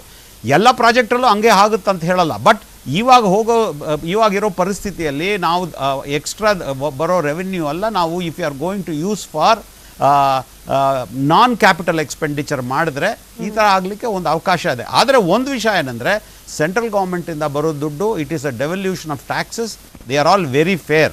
ನಮ್ಮ ರಾಜ್ಯದಲ್ಲಿ ನಾವು ಅದನ್ನು ಯಾವ ಥರ ಯೂಸ್ ಮಾಡ್ಕೋತೀವಿ ಅನ್ನೋದು ಒಂದು ಪ್ರಶ್ನೆ ಬರುತ್ತೆ. ಇವಾಗ ನೋಡಿ, ನಾನು ಪ್ಲಾನಿಂಗ್ ಕಮಿಷನ್ ಮೆಂಬರ್ ಆಗಿದ್ದೆ ನಾನು. ಆವಾಗ Karnataka was on the bottom most in using central government funds for Rajiv Gandhi schemes. Central government scheme ಅಂದ ತಕ್ಷಣ ಎಲ್ಲರೂ ಕೂಡ ಜಗಳ ಆಡಕ್ಕೆ ಶುರು ಮಾಡ್ತಾರೆ. So ನಮ್ಮಲ್ಲಿ ಏನಾಗಬಹುದು ಸರ್ ಅಂದ್ರೆ, ಇವಾಗ ತೆರಿಗೆ ಹೆಚ್ಚಳ ಆಗ್ಲಿಕ್ಕೆ ಸಾಧ್ಯತೆಗಳಿದೆಯಾ, ಮಾಡಿದ್ರೆ ಎಲ್ಲಿ, ಎಷ್ಟು? ಕಾಸ್ಟ್ ಕಟ್ಟಿಂಗ್ ಬಗ್ಗೆ ಮಾತನಾಡ್ತಾರೆ, ಅದ್ರ ಪಾಸಿಬಿಲಿಟೀಸ್ ಏನು, ಇದ್ರ ಬಗ್ಗೆ ಕೂಡ ಮಾತನಾಡೋದು ಬಾಕಿ ಇದೆ. ಚರ್ಚೆ ಮುಂದುವರಿಯುತ್ತೆ ಚಿಕ್ಕ ಬ್ರೇಕ್ ನಂತರ. Welcome back. ಹತ್ತಾರು ನಿರೀಕ್ಷೆಗಳು ಹಾಗೆ ಸವಾಲುಗಳು, ಇದರ ನಡುವೆ ಕಾಸಿಯಾದಿಂದನೇ ಒಂದಷ್ಟು ಸಪರೇಟ್ ಡಿಮಾಂಡ್ಗಳು ಇತ್ತು ಸರ್. ಒಂದು ಸ್ಕಿಲ್ ಡೆವಲಪ್ಮೆಂಟ್, ಅದಕ್ಕೆ ಮುಂಚೆ ನಾವು ನೇರ ಪ್ರಸಾರದ ದೃಶ್ಯದ ಕಡೆ ಸಿದ್ದರಾಮಯ್ಯನವರಿಗೆ ಅಭಿನಂದನೆ ಸಲ್ಲಿಸ್ತಾ ಇದ್ದಾರೆ ಸಚಿವ ಸಂಪುಟದ ಸಹೋದ್ಯೋಗಿಗಳೆಲ್ಲರೂ ಕೂಡ. ಆಮೇಲೆ ಇತ್ತೀಚೆಗಷ್ಟೇ ವಿಧಾನ ಪರಿಷತ್ಗೆ ಆಯ್ಕೆ ಆದಂತ ತಿಪ್ಪಣ್ಣವರಾಗಿರ್ಬೋದು, ಜಗದೀಶ್ ಶೆಟ್ಟರ್, ಬೋಸರಾಜು ಅವರು ಕೂಡ ಸಿದ್ದರಾಮಯ್ಯನವರಿಗೆ ಅಭಿನಂದನೆಯನ್ನ ಸಲ್ಲಿಸ್ತಾ ಇದ್ದಾರೆ. ಬಿಕಾಸ್ ಸಿದ್ದರಾಮಯ್ಯನವರು ಸಾರ್ವಕಾಲಿಕ ದಾಖಲೆಯ ಬಜೆಟ್ ಅನ್ನ ಮಂಡಿಸ್ತಾ ಇರುವಂತದ್ದು. ನಮ್ಮ ರಾಜ್ಯದಲ್ಲೇ 14 ಬಜೆಟ್ ಅನ್ನ ಮಂಡಿಸಿದಂತ ಏಕೈಕರು, ಆ ಕೀರ್ತಿಗೆ ಪಾತ್ರರಾಗ್ತಾ ಇದ್ದಾರೆ ಸಿದ್ದರಾಮಯ್ಯನವರು. ಇದು CLP ಸಭೆಯ ಸಂದರ್ಭದಲ್ಲಿ ವಿಧಾನ ಪರಿಷತ್ ಸದಸ್ಯರು ಈಗ ಹೊಸದಾಗಿ ಆಯ್ಕೆ ಆದಂತವರು ಅಭಿನಂದಿಸ್ತಾ ಇರುವಂತದ್ದನ್ನ ತೋರಿಸ್ತಾ ಇದ್ದೀವಿ ನಿಮಗೆ. ಸಿದ್ದರಾಮಯ್ಯನವರಿದ್ದಾರೆ, ಉಪಮುಖ್ಯಮಂತ್ರಿಗಳಾಗಿರುವಂತ DK ಶಿವಕುಮಾರ್ ಅವರು, ಗೃಹ ಸಚಿವರಾಗಿರುವಂತ ಪರಮೇಶ್ವರ್ ಅವರು, ಎಲ್ಲಾ ನಾಯಕರು ಕೂಡ ಇದ್ದಾರೆ, ಹಾಗೆ ಶಾಸಕರು ಕೂಡ ಇರುವಂತದ್ದು. ಇದಾದ ನಂತರ ಸಚಿವ ಸಂಪುಟ ಸಭೆ ನಡೆಯಲಿದೆ. ಸಂಪ್ರದಾಯದಂತೆ ಅನುಮೋದನೆಯನ್ನ ಪಡ್ಕೊಳ್ತಾರೆ. ಶಿವಕುಮಾರ್ ಅವರು ಮಾತನಾಡ್ತಾರಾ ಅಂತ.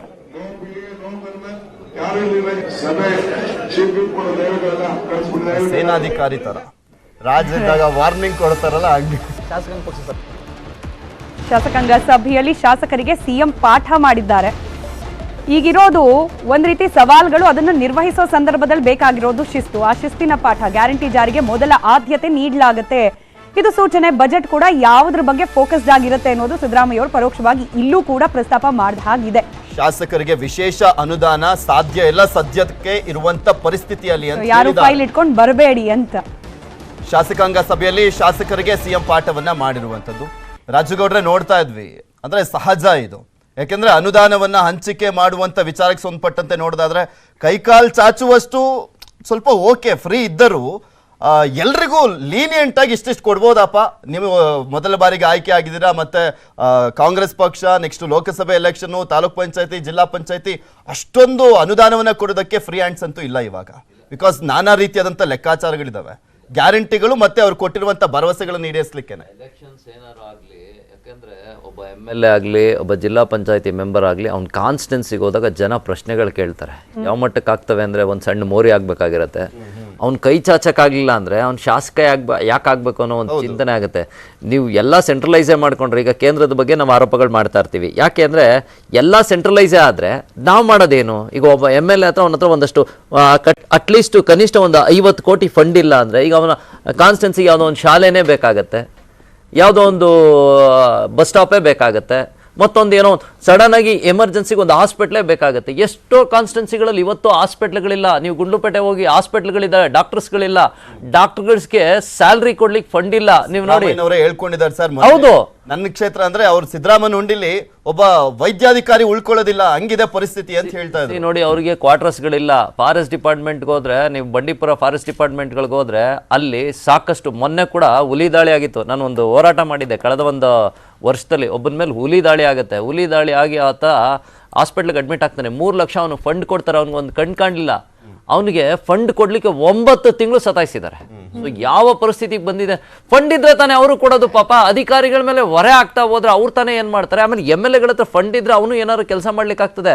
ಸರ್ಕಾರ ಇದನ್ನ ಮನಗಾಣ್ಬೇಕು. ಬರೀ ಅಲ್ಲ, ಎಲ್ಲಾ ಸರ್ಕಾರದಲ್ಲೂ ಆಗ್ತವೆ. ಸಹಜ. ನೋಡಿ, ಕಾಂಗ್ರೆಸ್ ಸರ್ ಪಾಠ ಮಾಡಿದ್ವಾಗ ನಾನು ರಾಜು ಸರ್ ಏನ್ ಹೇಳ್ತಾರೆ ಅನ್ಕೊಂಡಿದ್ದೆ ಗೊತ್ತಾ? ಈಗ ಅವ್ರ ಪಕ್ಷದ ಶಾಸಕರಿಗೂ ಹೇಳ್ತಿದ್ದಾರೆ ನೀವು ಬರಬೇಡಿ ವಿಶೇಷ ಅನುದಾನ ಕೇಳ್ಕೊಂಡು ಅಂತ ಹೇಳಿ. ಈಗ ಅವ್ರು ವಿರೋಧ ಪಕ್ಷದಲ್ಲಿದ್ದಾರೆ ಪಾಪ. ಇವ್ರೇನೋ ಗ್ಯಾರಂಟಿ ಅನುದಾನ ಅಂತ ಹೇಳಿ ಹೇಳ್ಬಿಡ್ಬೋದು ಕಾಂಗ್ರೆಸ್ ಶಾಸಕರು. ಇವ್ರೇನ್ ಮಾಡ್ತಾರೆ ಪಾಪ? ಗೆದ್ದಿದ್ದಾರೆ ಇವರು ಕೂಡ. ಇವ್ರ ಕಾನ್ಸ್ಟಿಟ್ಯೂನ್ಸಿ ಜನ ಕೇಳಾಗ ಏನ್ ಹೇಳ್ತಾರೆ ಜೆಡಿಎಸ್ ಅವರು? ಕಾಂಗ್ರೆಸ್ ಅನುದಾನ ಮಾಡ್ಬೇಕು ಗ್ಯಾರಂಟಿ ಅಂತನಾ? ಸರ್ಕಾರದಲ್ಲಿ ಸಿದ್ದರಾಮಯ್ಯನವರು ಇವ್ರಿಗೆ ಅನುದಾನ ಕೊಡಕ್ ಆಗ್ತಾ ಇಲ್ಲ ಅಂದ್ರೆ ಪಾಪ ಇನ್ಯಾವ ಪರಿಸ್ಥಿತಿ ಬಂದೈತೆ? ಇಲ್ಲ, ಹಾಗಾಗಿ ಏನಾರು ಮಾಡ್ಕೊಂಡ್ರಪ್ಪ. ಕೊಡಕ್ಕಾಗಲ್ಲ. ವಿಶೇಷ ಅನುದಾನ ಸಿಗ್ನೇಚರ್ ಹಾಕಿ ಗ್ಯಾರಂಟಿ ಕಾರ್ಡ್ಗಳನ್ನ ಮಾತ್ರ ಇಶ್ಯೂ ಮಾಡ್ಬೇಡಿ. ಸ್ವಲ್ಪ ಜನತೆ ಕೆಲಸ ಮಾಡಿ ನೋಡಿ. ಪಾಪ ಕಾಸಿ ಆದವ್ರು ಆಗ್ಲೇ ಹೇಳಿದ್ರು ನಮ್ಮಲ್ಲಿ ರಸ್ತೆ ಸರಿ ಇಲ್ಲ, ವಾಟರ್ ಸರಿ ಇಲ್ಲ. ಇದ್ರ ಕಡೆಗೂ ಒಂಚೂರು ಗಮನ ಈ ಸಲ ಮಾಡ್ತೀವಿ. ಲಾಸ್ಟ್ ಟೈಮ್ ಮಂಜುನಾಥ್ ಅವರು, ನಮ್ಮ MLA ಆಗಿದ್ದಂತ ಮಂಜುನಾಥ್ನವರು ಕೋರ್ಟ್ಗೆ ಹೋಗಿ ದುಡ್ಡು ತರೋ ಅಂತ ಪರಿಸ್ಥಿತಿ ಬಂದ್ಬಿಡ್ತು. ಯಾವ ಮಟ್ಟಕ್ಕೆ ತಂದು ನಿಲ್ಸಿದಿರಿ? ಹಾಗಾಗಿ ಸರ್ಕಾರ ಯಾವ್ದಾದ್ರೆ ಆರೋಪ ಇದೆ, ಯಾವುದೇ ಸರ್ಕಾರ ಇದ್ರೂ ಆರೋಪ ಇದೆ ವಿರೋಧ ಪಕ್ಷದವರಿಗೆ. ನಮ್ಮ ಸರ್ಕಾರ 1 ತಿಂಗಳಾಗಿದೆ.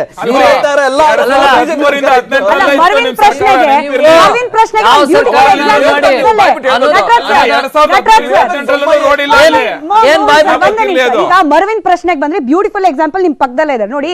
ಸಿದ್ದರಾಮಯ್ಯ ಅವರು ಕಳೆದ ಬಾರಿ CM ಆಗಿದ್ದಾಗ ಡಾಬಸ್ಪೇಟೆಲ್ ಒಂದು ಸ್ಕಿಲ್ ಡೆವಲಪ್ಮೆಂಟ್ ಸೆಂಟರ್ ಅಂತ ಹೇಳಿ ಒಂದಷ್ಟು ಅನುದಾನ ಕೊಟ್ರು ಮರೆತರು. ಅದ್ ಏನಾಯ್ತು ಏನು? ಸಿದ್ದರಾಮಯ್ಯ ಅವರು ಕೇಳಲಿಲ್ಲ, ಬಿಜೆಪಿ ಅವರು ಕೇಳಲಿಲ್ಲ. ಮರವು ಅನ್ನೋದು ಕೇವಲ ಒಂದ್ ಪಕ್ಷಕ್ಕಲ್ಲ, ಎಲ್ಲಾ ಪಕ್ಷಕ್ಕೂ ಇರುತ್ತೆ. ಅದಕ್ಕೆ ಶಶಿಧರ್ ಸರ್ ಉತ್ತರ ಕೊಡಬೇಕು. ಏನಾಯ್ತು sir Dobbaspet skill development centre? 5 ವರ್ಷದಿಂದ ಸಿದ್ದರಾಮಯ್ಯನವ್ರ ಸರ್ಕಾರ ಇದ್ದಾಗ ನಮ್ಗೆ KADB ಇಂದ ಹಾಫ್ ರೇಟ್ ಅಲ್ಲಿ ಒಂದು 5 ಎಕರೆ 4 ಎಕರೆ ಜಾಗ ಲ್ಯಾಂಡ್ ಕೊಟ್ರು. ಆಮೇಲೆ 5 ಕೋಟಿ ರೂಪಾಯಿ ಅನುದಾನ ಕೊಟ್ರು. ಅದರಲ್ಲಿ ನಾವು ನಮ್ಮದು ಒಂದು 5 ಕೋಟಿ ರೂಪಾಯಿ ಬಾರೋ ಮಾಡಿದ್ವಿ. ಮತ್ತು ಇಂಟರ್ನಲ್ ಫಂಡ್ಸ್ ಎಲ್ಲ ಸೇರಿ ಒಂದು 7-8 ಕ್ರೋರ್ಸ್ ಖರ್ಚು ಮಾಡಿ ಒಂದು 18 ಕ್ರೋರ್ಸ್ವರೆಗೆ ನಮ್ದು ಆಲ್ರೆಡಿ ಖರ್ಚಾಗಿದೆ. ಬಟ್ ಆನಂತರ ನಮಗೆ ಪ್ರಾಜೆಕ್ಟ್ ಒಂದು ಸ್ವಲ್ಪ ಸ್ಟಾಪ್ ಆಗಿ, ಯಾಕಂದರೆ ಫಂಡ್ ಬೇಕು. ಈಗ ಮೊನ್ನೆ ಸಿದ್ದರಾಮಯ್ಯವರು CM ಆದಾಗ ಅವ್ರ ಹತ್ರ ಹೋಗಿ ರಿಕ್ವೆಸ್ಟ್ ಮಾಡಿದ್ದೀವಿ. ಏನಂದರೆ ನೀವು ಕೊಟ್ಟಿರೋದು ಒಂದು 75% ಕಂಪ್ಲೀಟ್ ಮಾಡಿದ್ದೀವಿ, ಇನ್ನೊಂದು 15 ಕ್ರೋರ್ಸ್ ಬೇಕು, ಏನಾದರೂ ಅನುದಾನ ಕೊಡ್ಬೇಕು ನೀವು ಅಂತ ಹೇಳಿದಾಗ ಅವರು ಪಾಸಿಟಿವ್ಲಿ ಇಲ್ಲ ನೀವು ಅಪ್ರೋಚ್ ಮಾಡಿ ಮೆಮೊರಂಡಮ್ ಕೊಡಿ, ಕಷ್ಟ ಇದೆ ಆದರೂ ನಾನು ಟ್ರೈ ಮಾಡ್ತೀನಿ ಅಂತ ಹೇಳಿದ್ದಾರೆ. ಅದೊಂದು ಹೋಪ್ಸ್ ಇದೆ ನಮ್ಗೆ ಅವ್ರು ಕೊಡ್ತಾರಂತ. ಮತ್ತು ಈಗ ನಾವೇನು ಕೇಳಿದ್ದೀವಿ ಅಂದರೆ ಈ KSIDC ಆ್ಯಕ್ಚುಲಿ ನಮಗೆ ಲ್ಯಾಂಡ್ ಅಲಾಟ್ ಮಾಡೋರು ಅವರು, ಅಲ್ಲಿ ಬೇಕಾದಷ್ಟು ಫಂಡ್ ಇದೆ. ಅಲ್ಲಿಂದ ಆದ್ರೂ ಒಂದು 15 ಕ್ರೋರ್ಸಿಗೆ ನಾವು ಲಾಸ್ಟ್ ಟೈಮ್ ಅಜೆಂಡಾದಲ್ಲಿ ಆಗಿತ್ತು, ನಿನ್ನೇನು ಡಿಸ್ಕಸ್ ಮಾಡಿದ್ವಿ. ಅದನ್ನ ಸ್ವಲ್ಪ SSI ಮಿನಿಸ್ಟರ್ ಹತ್ರ ಹೋಗಿ ಅವರು ಏನಾದರೂ ಮಾಡಿ ಕೊಡ್ತಾರೆ. ಯಾಕಂದರೆ ಆ ಪ್ರಾಜೆಕ್ಟ್ ಸ್ಟಾರ್ಟ್ ಮಾಡಿದ್ದೆ ಅವ್ರ ಕಾಲದಲ್ಲಿ.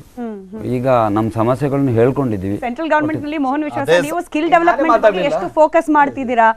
ಅಲ್ಲ ಸದ್ಯಕ್ಕೆ ಬರ್ಲಿ ಸ್ಕಿಲ್ ಡೆವಲಪ್ಮೆಂಟ್ ಮೊನ್ನೆ ಕೂಡ ಒಂದು ಪ್ರಪೋಸಲ್ ಕೊಟ್ಟಿದ್ದೀವಿ ನಾವು ಬಾರ್ ಕೌನ್ಸಿಲ್ ಇಂದ ವಕೀಲರೆಲ್ಲ.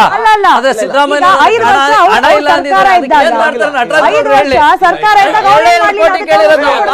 ಶಾಸಕರಿಗೆ ಹಣ ಇಲ್ಲ ಅಂದವ್ರು ನಿಮಗೆ ದುಡ್ಡು ಕೊಡ್ತಾರ ಸರ್?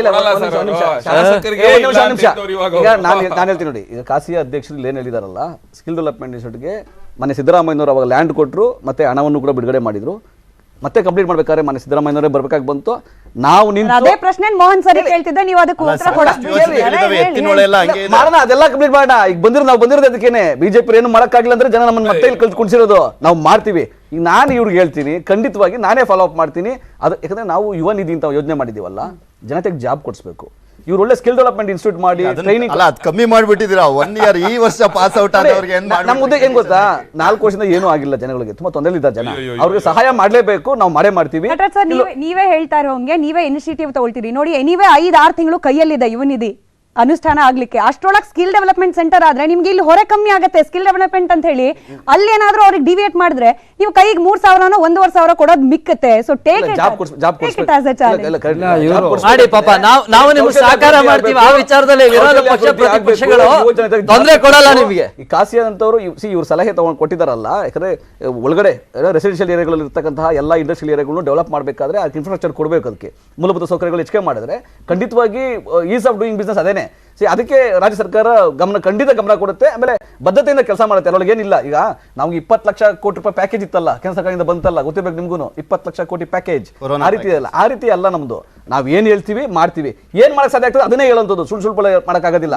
ಒಂದು ಬೆನಿಫಿಟ್ಸ್ ಬಗ್ಗೆ ಅವ್ರು ಕಂಪ್ಲೀಟ್ ಮಾಡಿ. ಈಗ ಏನಾಗುತ್ತೆ ಅಂದ್ರೆ, ಈಗ ನಮ್ಗೆ ಈ ಅನುದಾನ ಇವ್ರು ಕೊಟ್ಟಾಗ ಸ್ಕಿಲ್ ಡೆವಲಪ್ಮೆಂಟ್ಗೆ ನಾವು ಪ್ರಾಕ್ಟಿಕಲ್ ಆಗಿ ನಾವು ಮಾಡೋಕ್ಕಾಗತ್ತೆ. ಇವತ್ತಿಗೆ ಸ್ಕಿಲ್ ಡೆವಲಪ್ಮೆಂಟ್ ಟ್ರೈನಿಂಗ್ ಆಗ್ತಾವಲ್ಲ, ಅದು ಅಂಥ ಇಫೆಕ್ಟಿವ್ ಇಲ್ಲ. ಇತ್ತೀಚೆಗೆ ಲೇಬರ್ ಮಿನಿಸ್ಟ್ರು ಅವ್ರ ನಡವಳಿನಲ್ಲಿ ಹೇಳ್ಬಿಟ್ಟಿದ್ದಾರೆ, ಈ ಸ್ಕಿಲ್ ಡೆವಲಪ್ಮೆಂಟ್ಗೆ ವೇಸ್ಟ್ ಮಾಡ್ತಿದ್ವಿ, ಅದ್ರ ಬದಲು ಸಣ್ಣ ಕೈಗಾರಿಕೆಗಳಿಗೆ ಸ್ವಲ್ಪ ನಾವು ಕೊಟ್ಟರೆ, ಸಣ್ಣ ಕೈಗಾರಿಕೆಗಳು ಎಂಪ್ಲಾಯಿನ ತಗೊಂಡು ಟ್ರೈನಿಂಗ್ ಮಾಡ್ತಾರೆ, ಅವರಿಗೆ ನಾವು ಅನುದಾನ ಕೊಟ್ಟರೆ, ಸ್ವಲ್ಪ ರೀಇಂಬರ್ಸ್ಮೆಂಟ್ ಕೊಟ್ಟರೆ ಈ ಸ್ಕಿಲ್ ಡೆವಲಪ್ಮೆಂಟ್ ಅನ್ನೋದು ಅರ್ಥಪೂರ್ಣವಾಗುತ್ತೆ ಅಂತ ಅವ್ರ ನಡವಳಿನಲ್ಲಿ. ಸರ್, ಇವಾಗ ಇರೋ ಸವಾಲೇ ಅದು ಯಾವ ರೀತಿ ಹಂಚಿಕೆ ಮಾಡ್ತಾರೆ ಅಂತ. ನಾನು ಅವಾಗಲೇ ಒಂದು ಕೇಳ್ತಿದ್ವಿ ರಾಜಗೌಡರಿಗೆ, ಕೇಳ್ದಂತ ಅಂದ್ರೆ ಸಿಎಂ ಪಾಠದ ಬಗ್ಗೆ.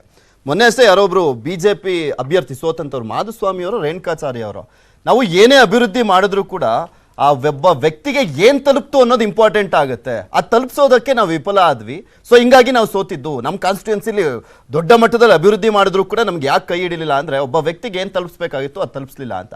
ಈಗ ಅದು ತಲುಪಿಸುವಂತ ಕೆಲಸ ಇವ್ರು ಮಾಡ್ತಾ ಇದ್ದಾರೆ. ಸೊ ಹೀಗಾಗಿ ಏನ್ ಅಭಿವೃದ್ಧಿ ಅನ್ನುವಂಥದ್ದು ನಗಣ್ಯನ ಅಂತ.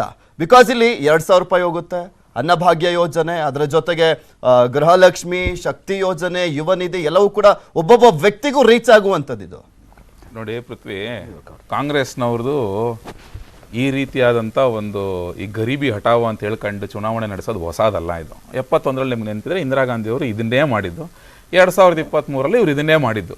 ಅದು ಬಿಟ್ಟು ಇನ್ನೇನೂ ಇಲ್ಲ. ತಿರ್ಗಿ ನೀವು ರೀಚಬಿಲಿಟಿ ಬಗ್ಗೆ ಮಾತಾಡಿದ್ರಿ.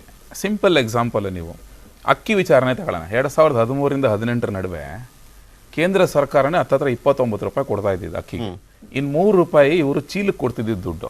ಬಟ್ ಇವ್ರು ಹೇಳ್ಕೊಂಡಿದ್ದಂಗೆ ಸಿದ್ದರಾಮಯ್ಯ ಹೇಳ್ಕೊಂಡಿದ್ದಂಗೆ ಈ ಫ್ರಸ್ಟ್ರೇಷನ್ ನಾನೇನು ಮಾಡಕ್ಕಾಗಲ್ಲ, ಈ ಫ್ರಸ್ಟ್ರೇಷನ್ ನಾನೇನು ಮಾಡಕ್ಕಾಗಲ್ಲ, ನಾನೇನು ಮಾಡಕ್ಕಾಗಲ್ಲ, ನಾನೇನು ಮಾಡಕ್ಕಾಗಲ್ಲ.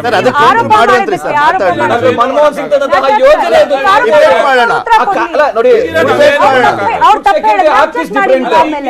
ಯೋಜನೆ ಇದು ಬಾಕ್ಸಿಂಗ್ ರಿಂಗ್ ಅಲ್ಲ ಸರ್, ಬಾಕ್ಸಿಂಗ್ ರಿಂಗ್ ಅಲ್ಲ ಸರ್, ಡಿಬೇಟ್ ಮಾಡೋಣ. ಒಂದು ಬ್ರೇಕ್ ಹೋಗಿ ಬರ್ತೀವಿ. ಬ್ರೇಕ್ ನ ನಂತರ ವಾಗ್ವಾದ, ಜೊತೆಗೆ ಬಜೆಟ್ ಡೆವಲಪ್ಮೆಂಟ್ ಬ್ರೇಕ್ ನ ನಂತರ ಬ್ರೇಕ್